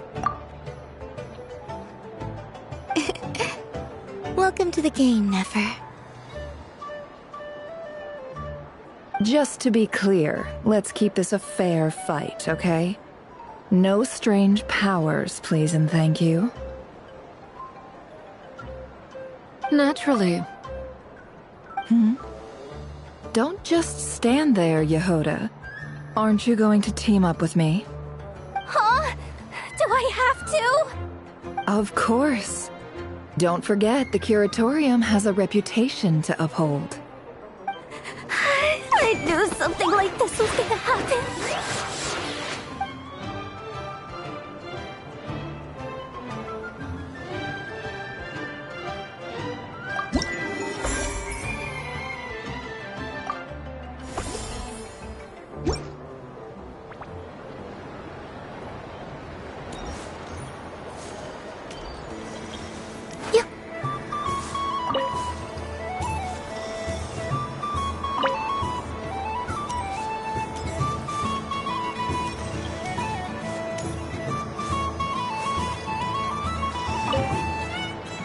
I've seen Linny and the other children play this game before. It would seem that it's not a bad way to relax, once in a while.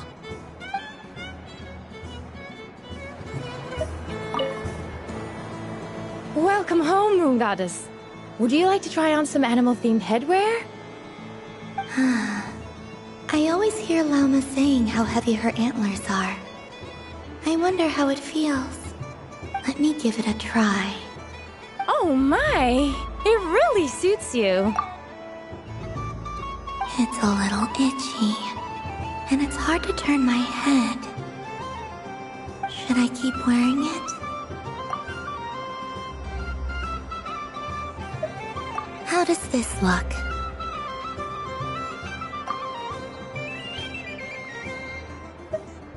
How does this look?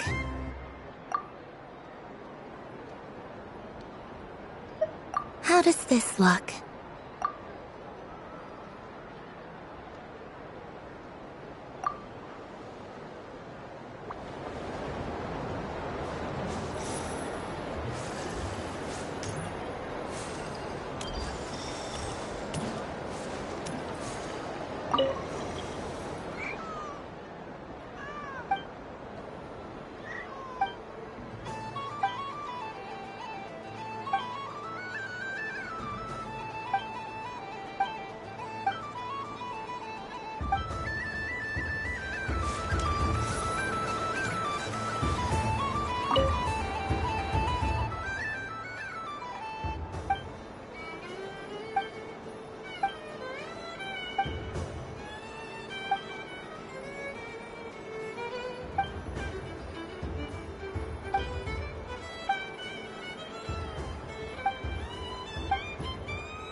What's this? Should I give it a try?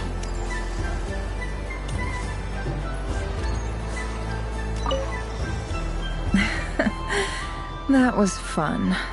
It's a shame Ashru doesn't like playing with water, or I'd have roped him in as well.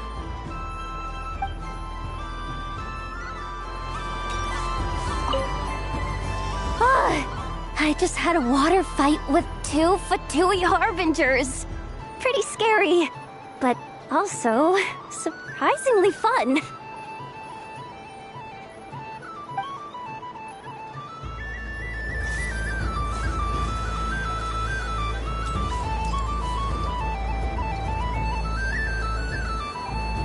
I wish for a never-ending supply of laka berries. What a humble wish. Probably written by a child.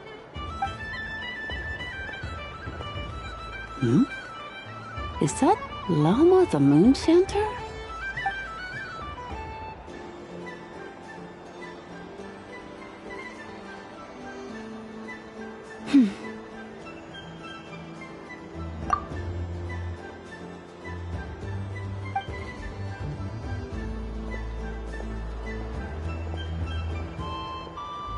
I wish that the long plume ibises would stop biting me.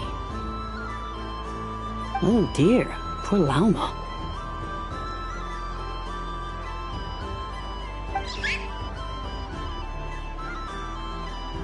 All right, I'll write that one down for you.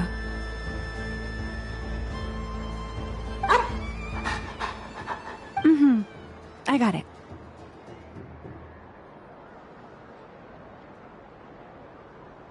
While everyone else is celebrating Moon Prayer Night, you're as busy as ever. I don't mind. It's rewarding work. A good kind of busy. My antlers are at their heaviest tonight, and the Kuvaki waves are especially strong. But as I help these dear friends hang their wishes up, I feel a great peace within myself that is hard to describe. You see, they are all such beautiful wishes, and they are ones that we can fulfill by our own strength. Do you blame me, Llama? I want to hear your honest answer. It is by the help of so many people that I can return to the moon. But I feel as though I've hardly done anything in return. You've done plenty, Columbina. I say this in earnest, both as someone who knows your history, and also as a friend who has seen what you've been through. What about as a moon chanter? I feel proud to honor our moon goddess's wish, and I'm sure any moon chanter in history would have felt the same way. Thank you for your kind words, Llama. But... Since you asked for my honesty, I won't lie to you. My feelings are mixed right now. Besides pride, I also feel... I suppose it's a reluctance to let go. Once you return to the moon, we will be far apart. and separated by a false sky. I'm sure those of us left behind will gaze up at that sky, yearning for the moon once in a while, just as you used to do. I will miss you, Lauma. I will miss you all. I hope to stay in touch. I will try and find some way to send messages down from the moon. Perhaps you could use Kuvaki. I've heard Yehoda say that signals can be sent using long and short waves, or strong and weak lights. That sounds a little complicated. What if we forget what the signals mean? We could prepare a codebook beforehand, but... You're right. It wouldn't really suit you. Still, whatever happens, I believe that you will find your own unique way of communicating with us. And now that I think about that, my heart feels lighter. Because you trust in me? Yes. I have faith in you, and in the power of truth. In my experience, the truth tends to be difficult. But that's what makes it stand out from what is false. So I'm confident that your thoughts and your love will shine through the curtain of lies. We will know it when we see it. Thank you. Now, could you help me hang up my wish? Is this? I wish that all who dwell in this moonlit world can find a place to belong. And I wish that I shall one day see my friends again. It's 2 wishes. I hope that's not too greedy of me. Not at all. And I think you speak for us all with the second one.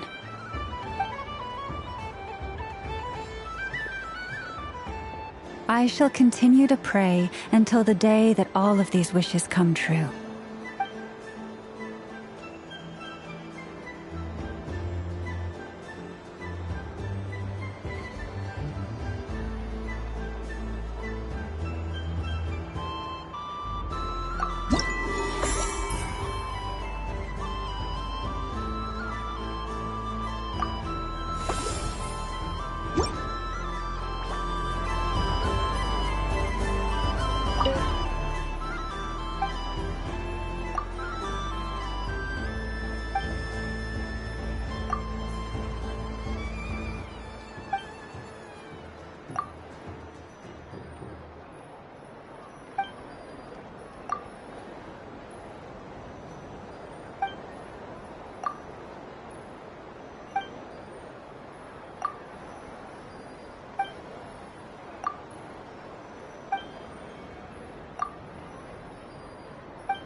Yes.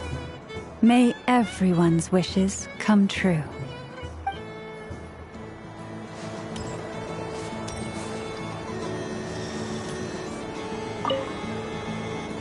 Miss Liliki! Kitten's been following you all this time. Oh, so it has. Hello there, little kitty. May the moon light your path. Did Lady Llama send you? Or was there something you needed?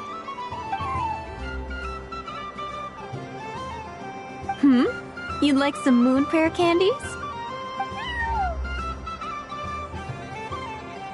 No? I believe it wants that box. The one with the moon prayer candies in it. Oh, I see. Here, kitty. Come on. Here you go. Thank you, Lady Huh. Mr. Cantor, did you see that young lady dressed as the moon goddess? When did she leave? Sorry, no, I was looking at... I was watching the... cat. I see. The resemblance was uncanny. She seemed like the true Lady Kutar, the one who guides souls. Huh.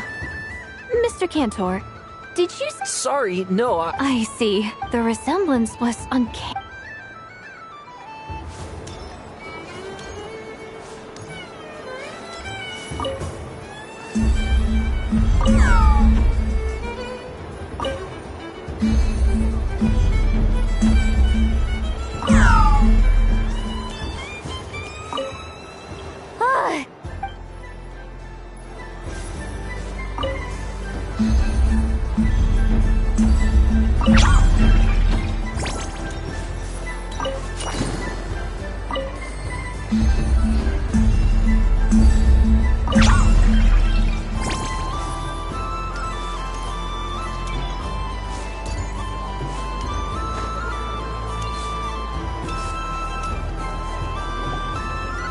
Days.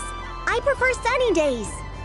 Ah, well, you are as warm as the sun itself, Moon Goddess. Very well. I believe your spirit animal has to be this most adorable chic badger. Wow! Thank you, Mr. Talking Magic Lamp. Have a very happy festival, Moon Goddess. Lance? That's you, isn't it? Shh. It's our little secret, my dear traveler in Paimon. Okay, sure, but why are you here selling sugar sculptures? Everyone celebrates in their own way. After gazing into the abyss and spending time around gravestones all year, what better way to relax than to see sunny smiles on the faces of the living?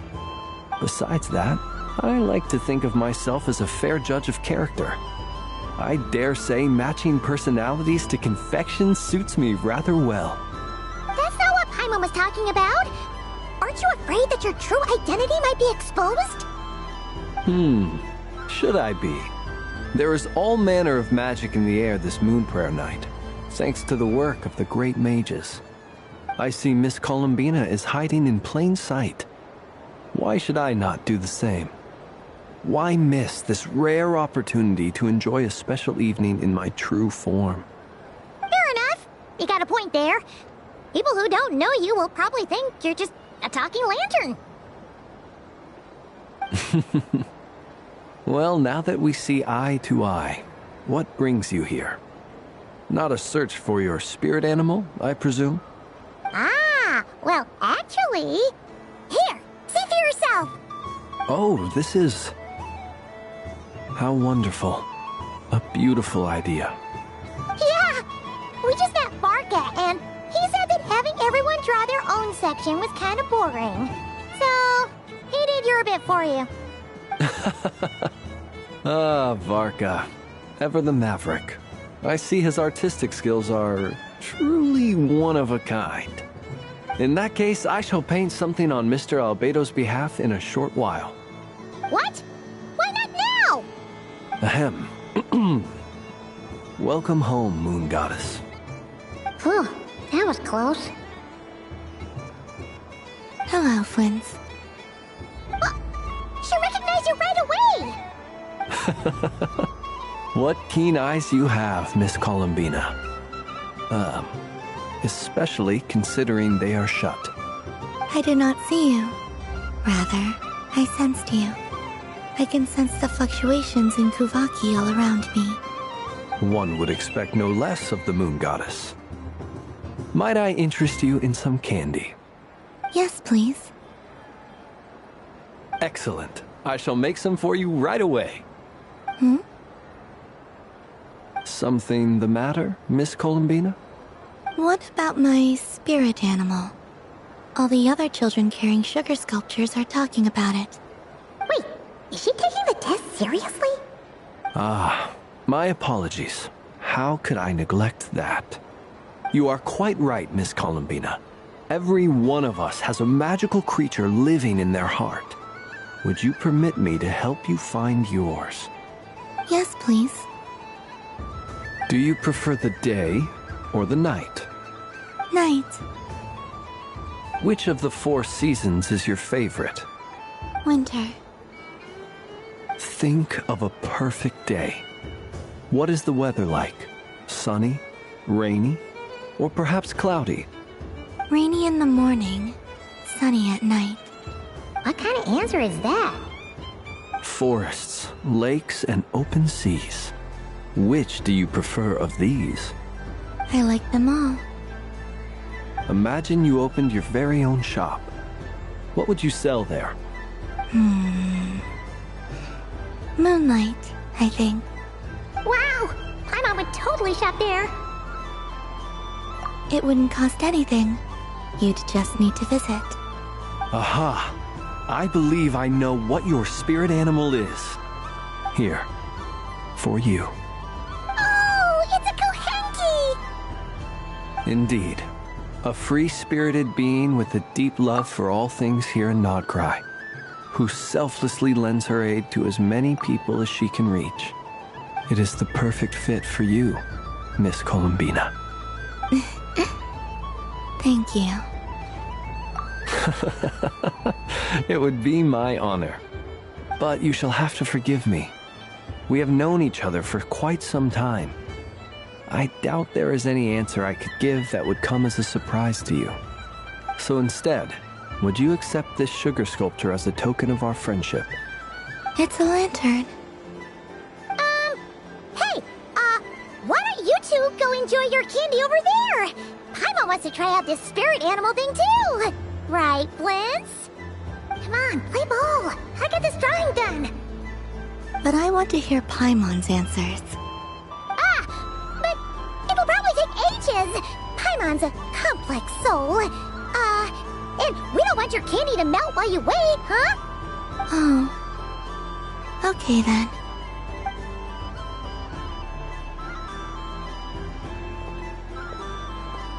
Phew!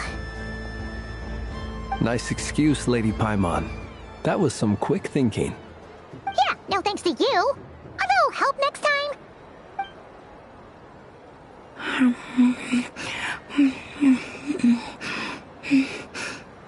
It's sweet. Is that Lockaberry? I wonder what flavor the traveler got. This way! This way! It's the candy-selling lantern! I'm coming! Of course. Traveler, maybe we can share? Yes. I found out recently that people share their food sometimes, so I'd like to try it. Or... is that a no? Thank you.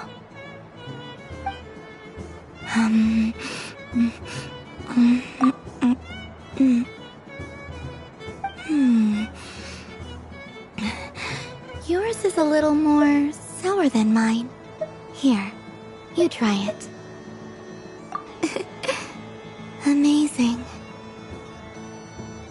My sugar sculpture has shrunk, yet my heart is filled with feelings of sweetness.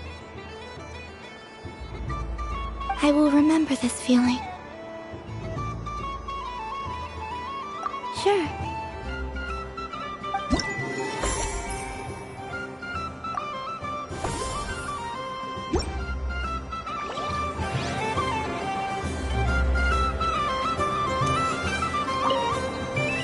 Something about festive lighting always has a way of putting the warmest smiles on people's faces.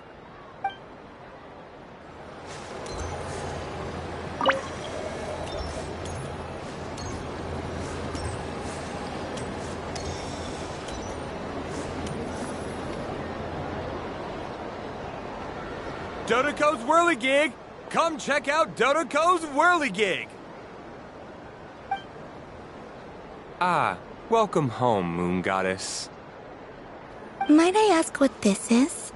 Ah, it's a very special amusement sponsored by the Great Mage herself. ride on a soft and furry Dodoko, and embark on an unforgettable adventure. I say that, but I'm just following a script here. Who is this mage, anyway? And what the heck is a Dodoko? I'd like to ride. No problem. But, are you by yourself? Is that not okay? Oh, no, it's fine. It's just that each Dodoko can accommodate 2 passengers. Would you like to bring a friend along? My friends... That should do it. Now, we just need to get everyone else to draw something on it too. But we gotta keep it a secret from Columbina. Traveler.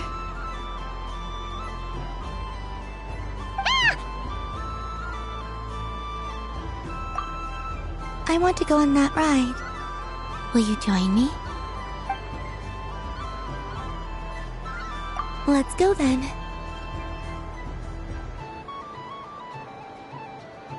Don't worry. Paimon will do the rounds. You go have fun.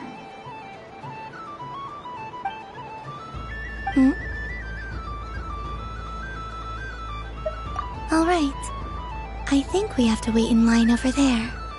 Please take your seats. For safety reasons, you mustn't try to leave the ride before it comes to a complete stop. All right, you're all set. I wish you both a wonderful journey.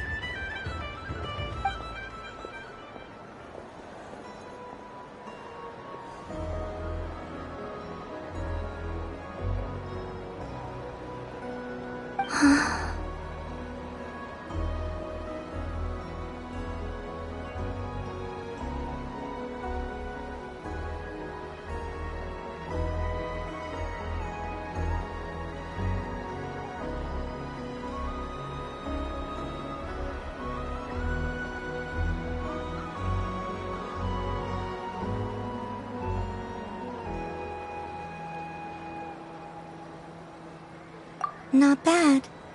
It reminds me of riding a moon lane. Sometimes, the Kuhenki circle around me like this, playing their beautiful melodies.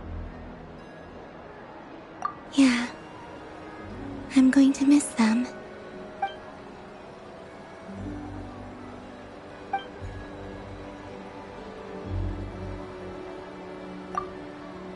It does. I've felt scared in the past, too. But this is a little different. You know something? I got to see a lot of fascinating things during my disappearance. I saw how the Frost Moon Scions act around their families. So different than how they used to act in my presence. And I also saw how they interact with their friends. It made me curious at first. Why do people act so sincere when they're worshipping gods, but save their truest, warmest feelings for each other? Slowly, I came to realize that it's because they trust one another. They know, deep down, that they'll be accepted for who they are. All of it. The good and the bad. I know. I knew it the moment you started calling out my name. What I fear now is the end. I fear losing all this the very night I have gained it.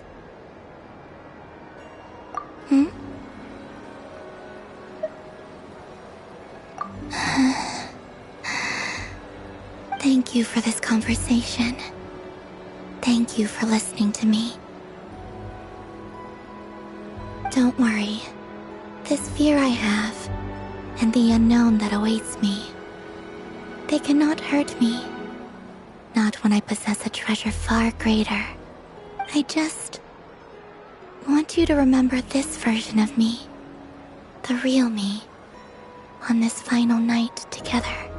Dear passengers, Dodoko's awesome adventure has come to a close. Please leave in an orderly fashion, and we look forward to seeing you again in the future. Don't want the journey to end, huh? Don't worry, you two. There's always another adventure waiting just around the corner.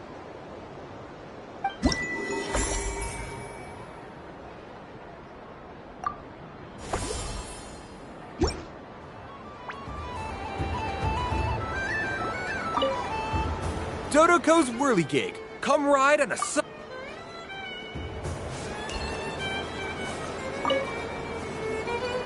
ride, huh?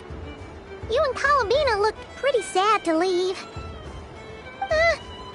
This isn't gonna make Paimon dizzy, is it?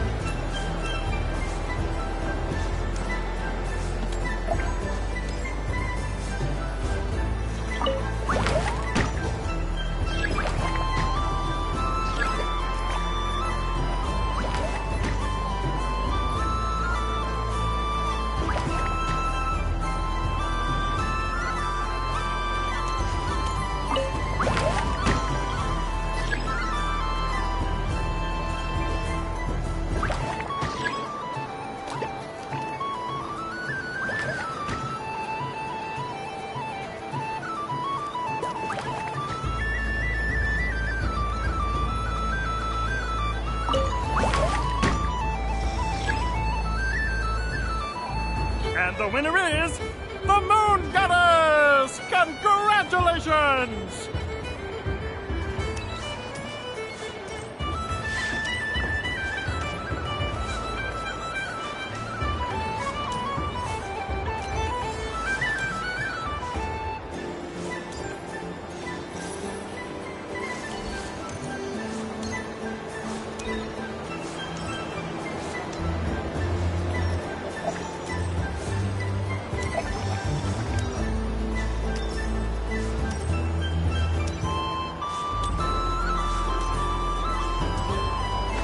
What's this? Should I give it a try?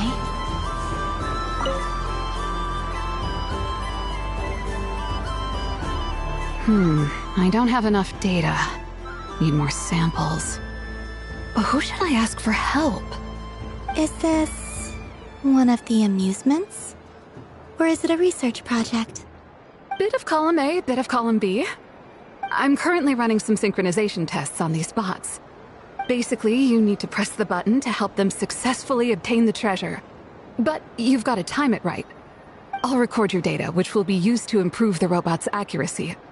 But, ma'am, I mean, Moon Goddess, don't you think you should take your eye mask off first? There's no need. I will be all right. Okay then. Whatever you're comfortable with. Great. Then let's begin.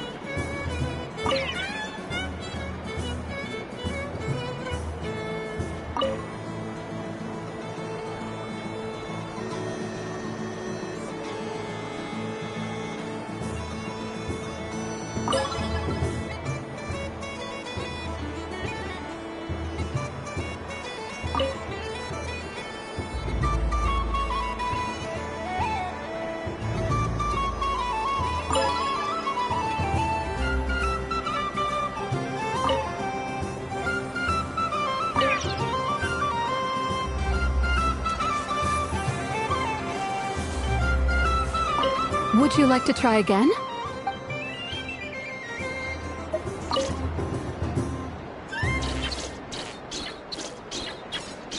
Would you like to try again?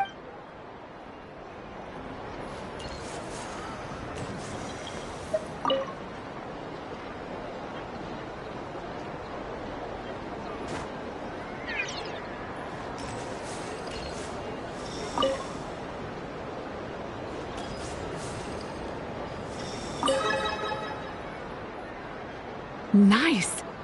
Data collection complete.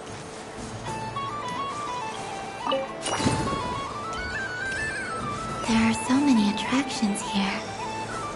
Since I rarely get out, I might as well make the most of it.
any sense. How am I losing every single time? Wait, Inefa, you're cheating, aren't you?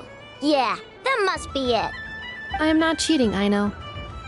Uh-oh, sounds like Inefa's turning into a big baloney bot. I think it's time for some serious maintenance. Moon Goddess, help me. Miss Columbina, Aino is attempting to cheat. What the? I'm not the cheater. You're the cheater. How dare you throw it back at me?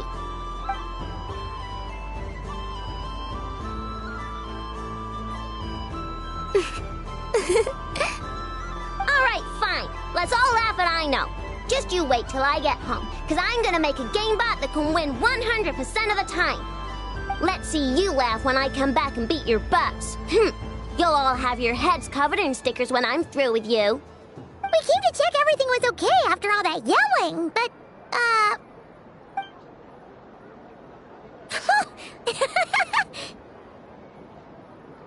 Whatever it is, it sounds like cheating is allowed. Kuhenki concentration. Each player starts with differently colored kuhenki. Each round, they draw one kuhenki from their opponent. When a player has two kuhenki of the same color, they make a pair and can be discarded. Any that can't form a pair must be kept. The round ends when a player can't form any more kuhenki pairs, and that player gets a sticker.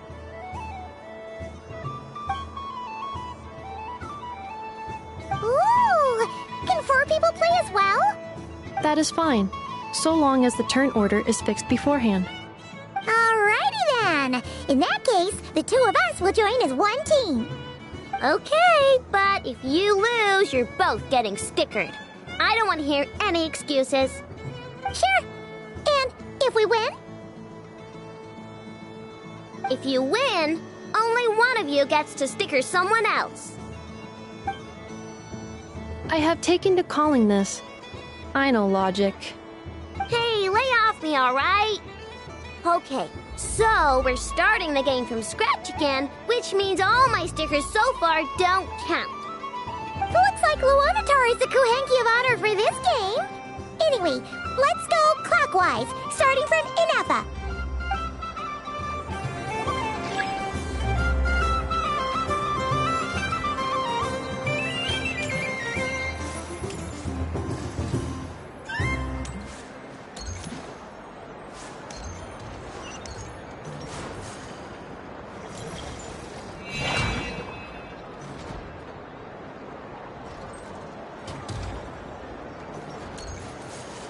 Nice! That's a pair!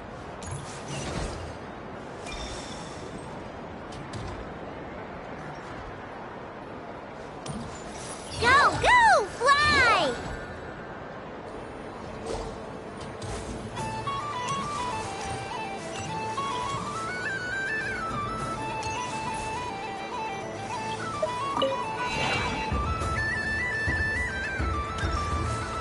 Go on.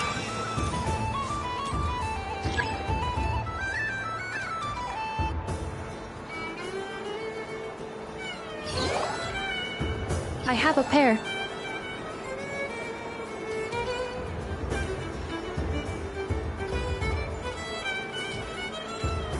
Uh-oh! We gotta pick up the pace!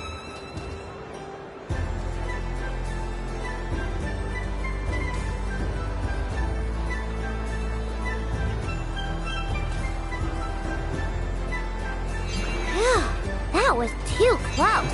I thought I was gonna lose.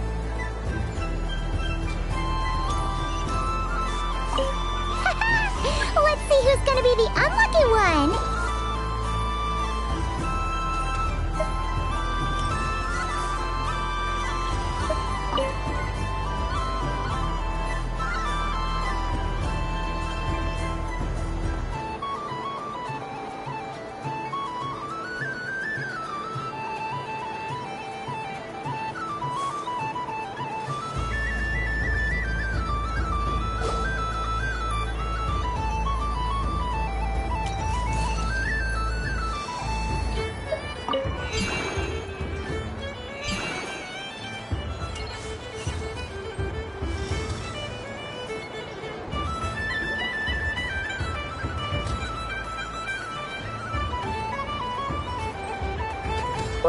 pick a good one.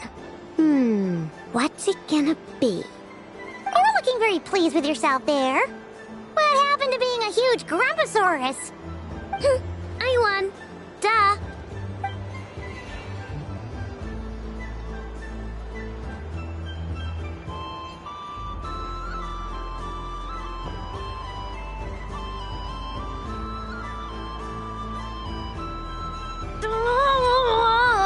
Me again?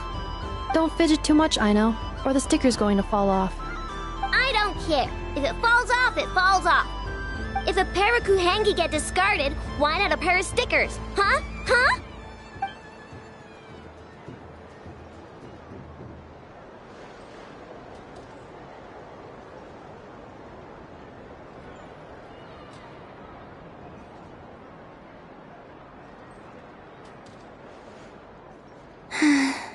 I've lost.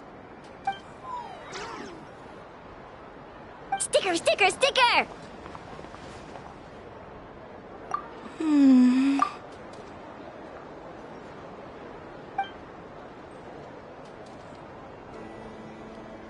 Cute! You think so? Shame. I can't see it for myself.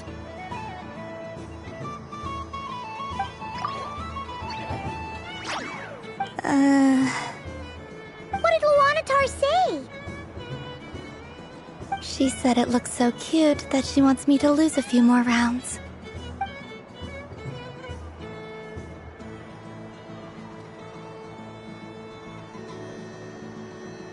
Who put these stickers on Paimon's eyebrows? Ugh, she can barely see!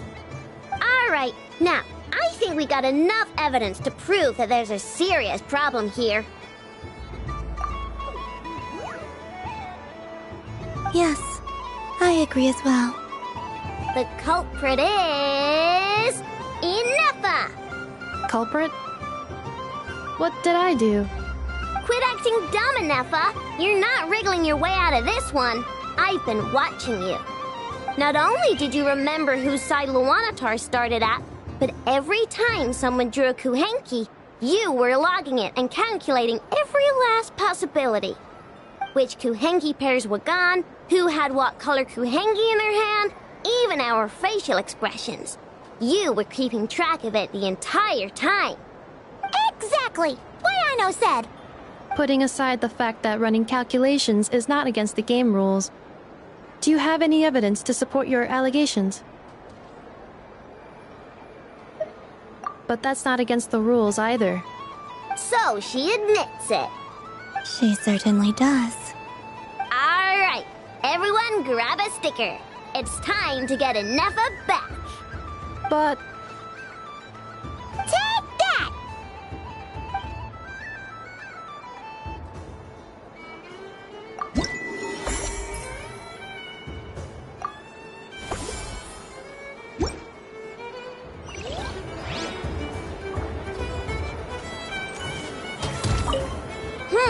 I'm never playing games with you ever again, Inefa!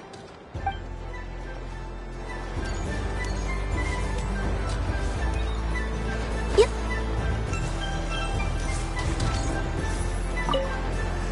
Ino is throwing a tantrum again. I believe it will take 3 Krumkakes to constitute a suitable peace offering. The robot show will now begin.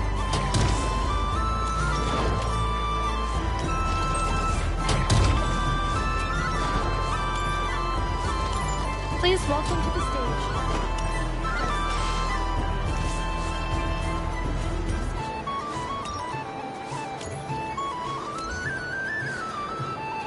Moon Prayer Candy! Beautiful, tasty Moon Prayer Candy! Buy a whole box, share it with your friends and family! Candy? To share? I wonder what flavors everyone would like. Welcome home, Moon Goddess. Fancy a box of Moon Prayer Candy? Sure. I knew you would. Now, what flavor would you like? I'm not sure. What flavors do you have? Is this for yourself or as a gift? A gift for my friends. Ah, I see. In that case, I'd recommend apple, lockaberry, or midsummerberry. Those are the most popular. Do you have nocturnal blossom flavor? Huh. I've seen couples give those as gifts before, but I did not know they were edible. No? Okay then. Moonfall silver? You did say this was for friends, right?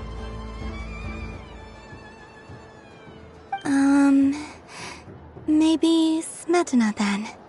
Hey, now that's a creative idea! I've never tried it before, but if you're happy to wait, I can see about whipping up a batch on the spot. While we're at it, you got any other ideas?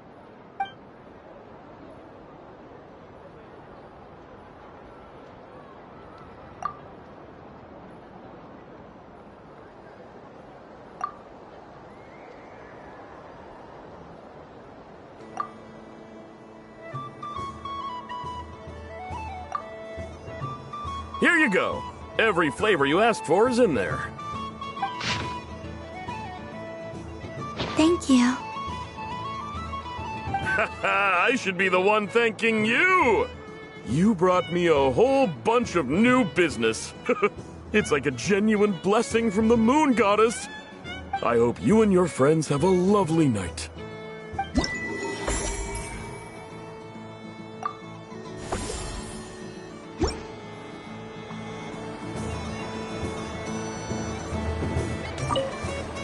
Assorted Moon Prayer Candy! All your favorite flavors in a box!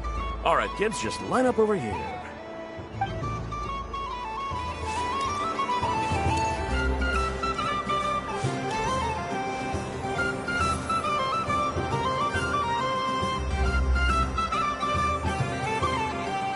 Well, well, look who it is.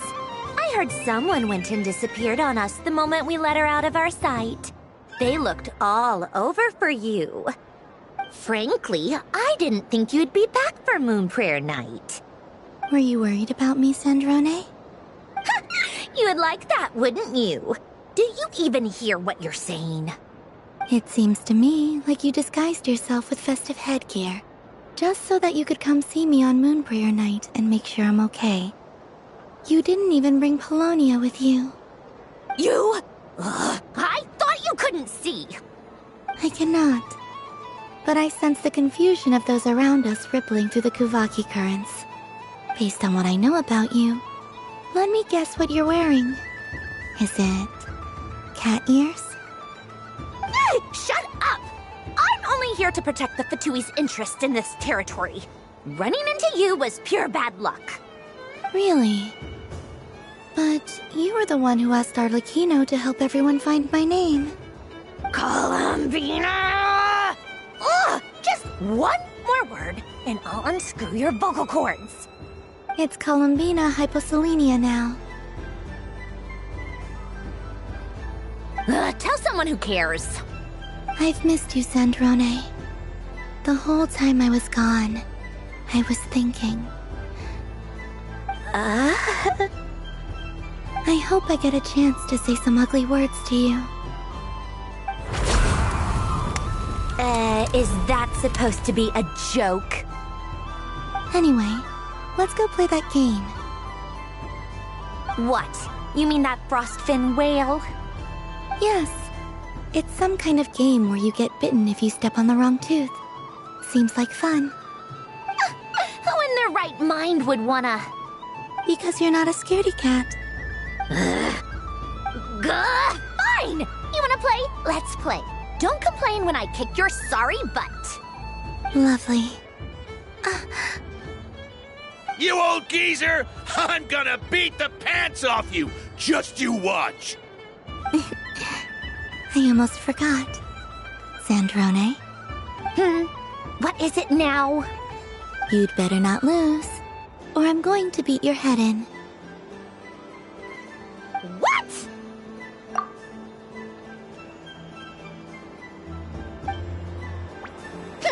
Allow me to demonstrate since I'm feeling so nice.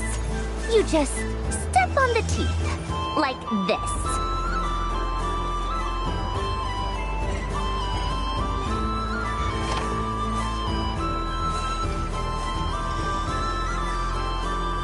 Which should I pick?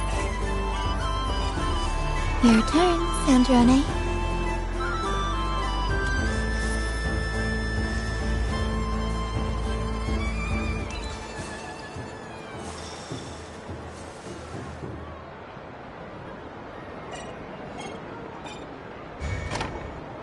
Don't come crying to me if you get bitten.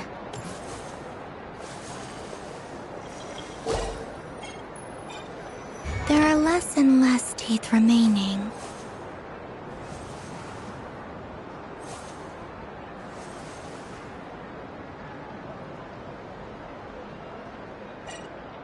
Huh? What's that noise?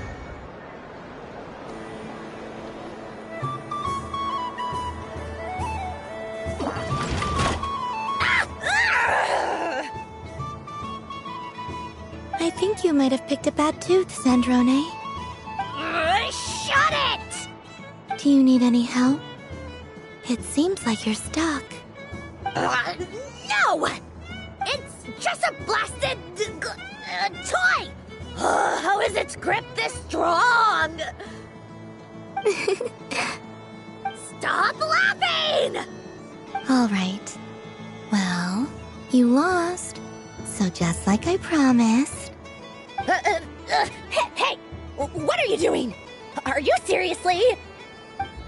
Hiya! Why you? Oh, just you wait! Rematch! Are you alright, Sandrone? That was quite a strong bite. Are your clockwork parts? Quit your fussing! I don't need it! Alright. I'll go first this time.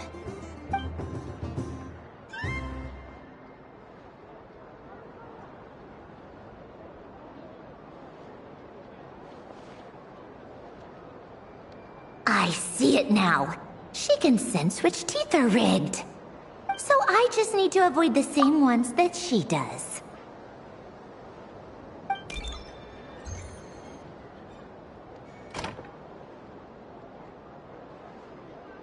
This one... Seems fine. She avoided that one then? Now I've got you. All right, my turn.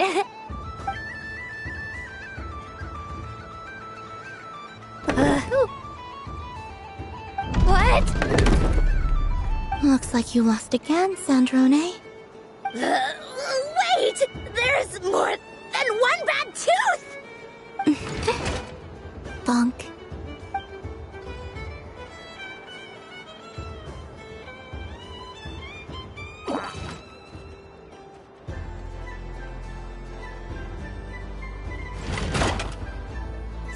Stupid game! What idiot came up with this?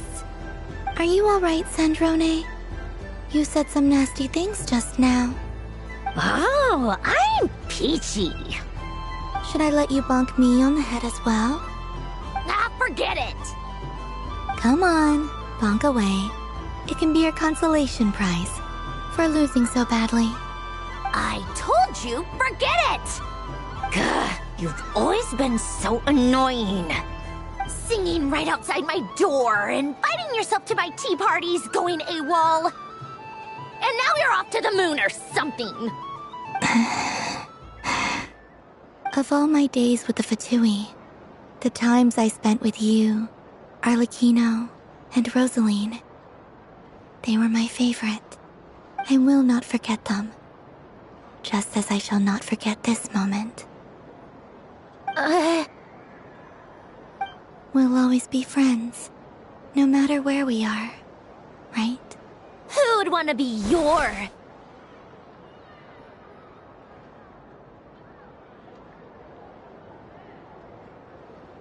I'll miss you, Sandrone.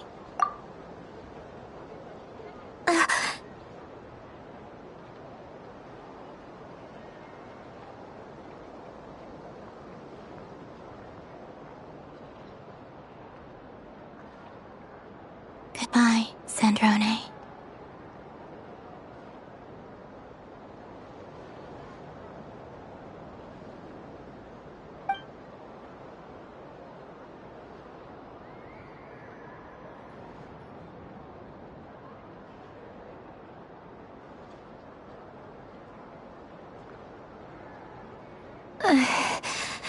I'll miss you too, Columbina. Sorry, what was that? Ah! Ah! Yeesh! No need to freak out. What's wrong? We've been looking everywhere for you. What do you want? Oh, nice ears. What do you want?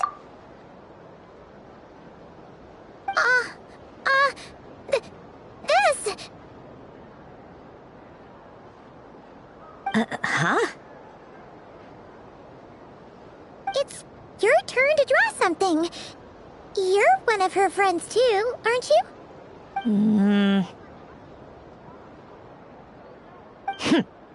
Doesn't know how lucky she is. Sorry? Nothing. I'm done. Take it. Oh, that was fast. Oh, and one more thing. Last time we spoke, you mentioned you were interested in the Narcissan Kreuz Ordo's research, remember? There were too many people when we last met, so we didn't get the chance to do this. What are you talking about?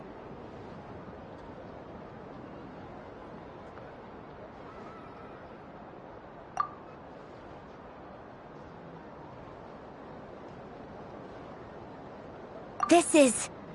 Oh. Alain, Renee, and Marianne.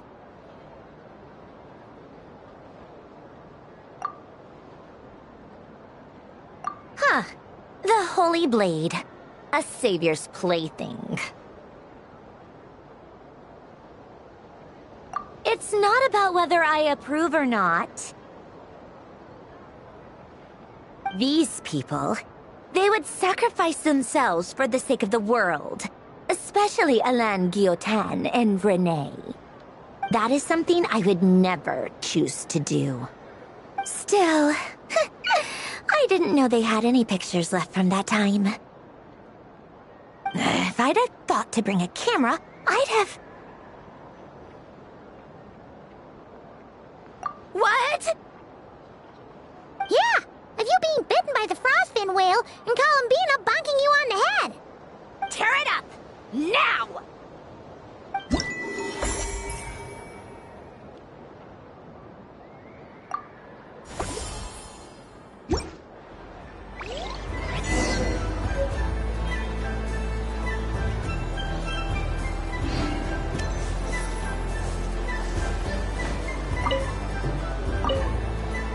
What's there to see on that moon anyway? Let her go up there and cry alone. See if I care. You're giving me candy? That isn't like you. This had better not be some weird prank.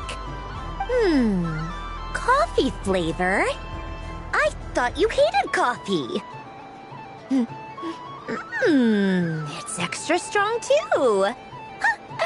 You didn't do all this just for me, did you? Hey! Don't take it away! I never said I didn't want it. I mean, you can't unmake the candy now.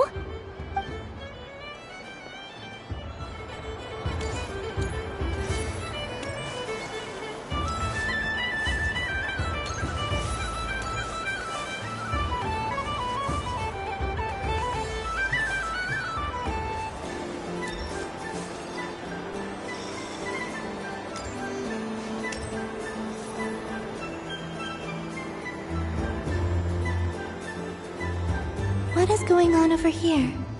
It looks like fun. Hold it right there! You can't run away from me, Moon Goddess.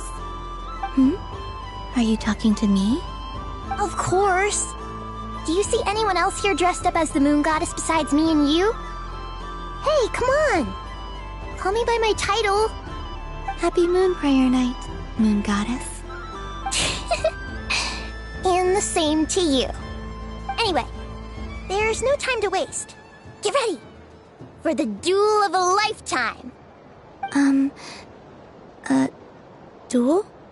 Meet my partner, Stacko. Come on out, Stacko. don't just stand there. Let's see your partner. Partner?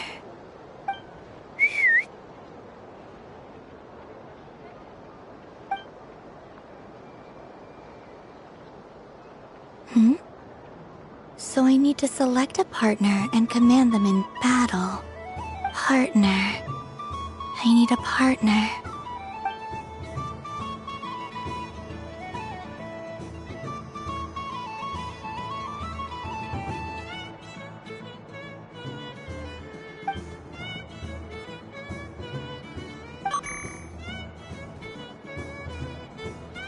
Whoa! Am I seeing things? Where'd you get a Kuhenki? They're super rare. That's great. But you can only bring one partner to battle against me and Stack Up. No ganging up allowed. They all look so eager to be picked. Which one should I choose?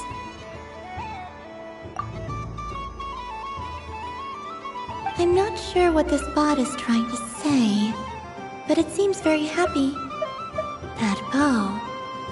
Does it want to dress up as the moon goddess too?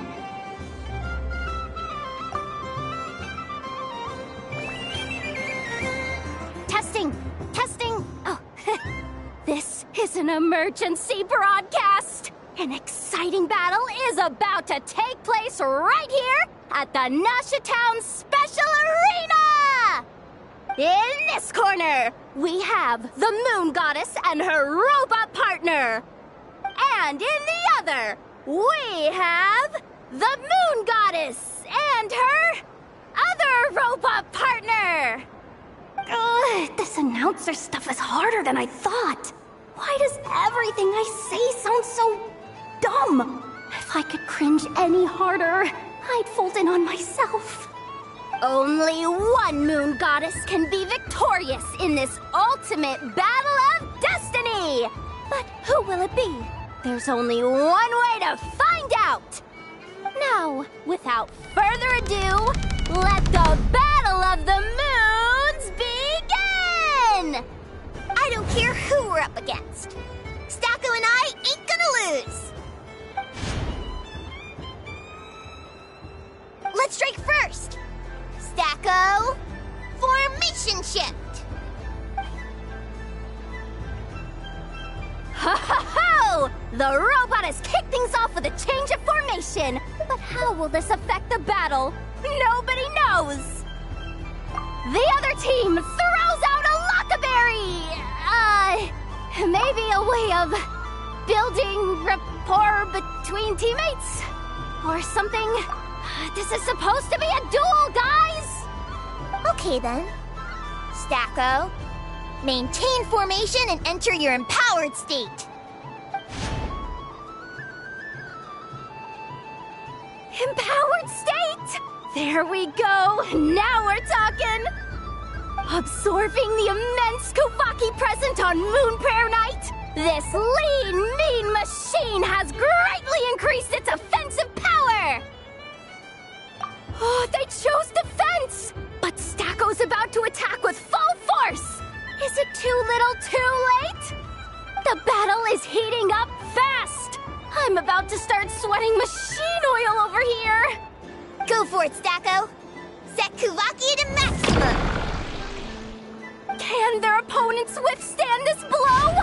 And what will this moon goddess do? Don't be afraid. Fight however you wish.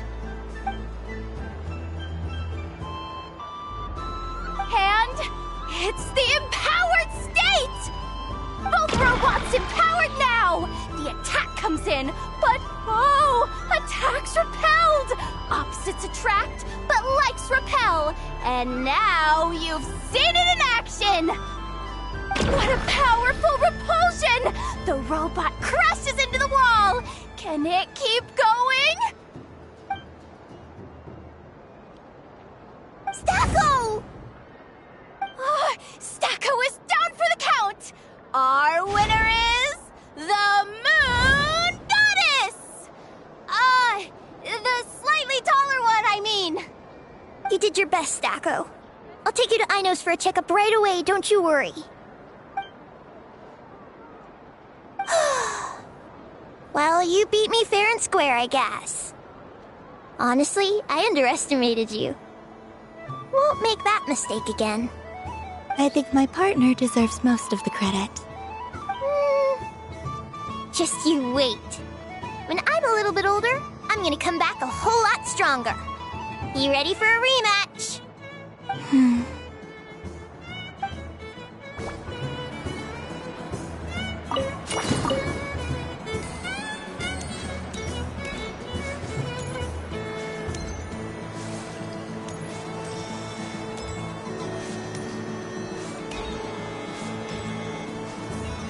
I'm gonna come back a whole lot stronger. You ready for a rematch?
The truth of this world.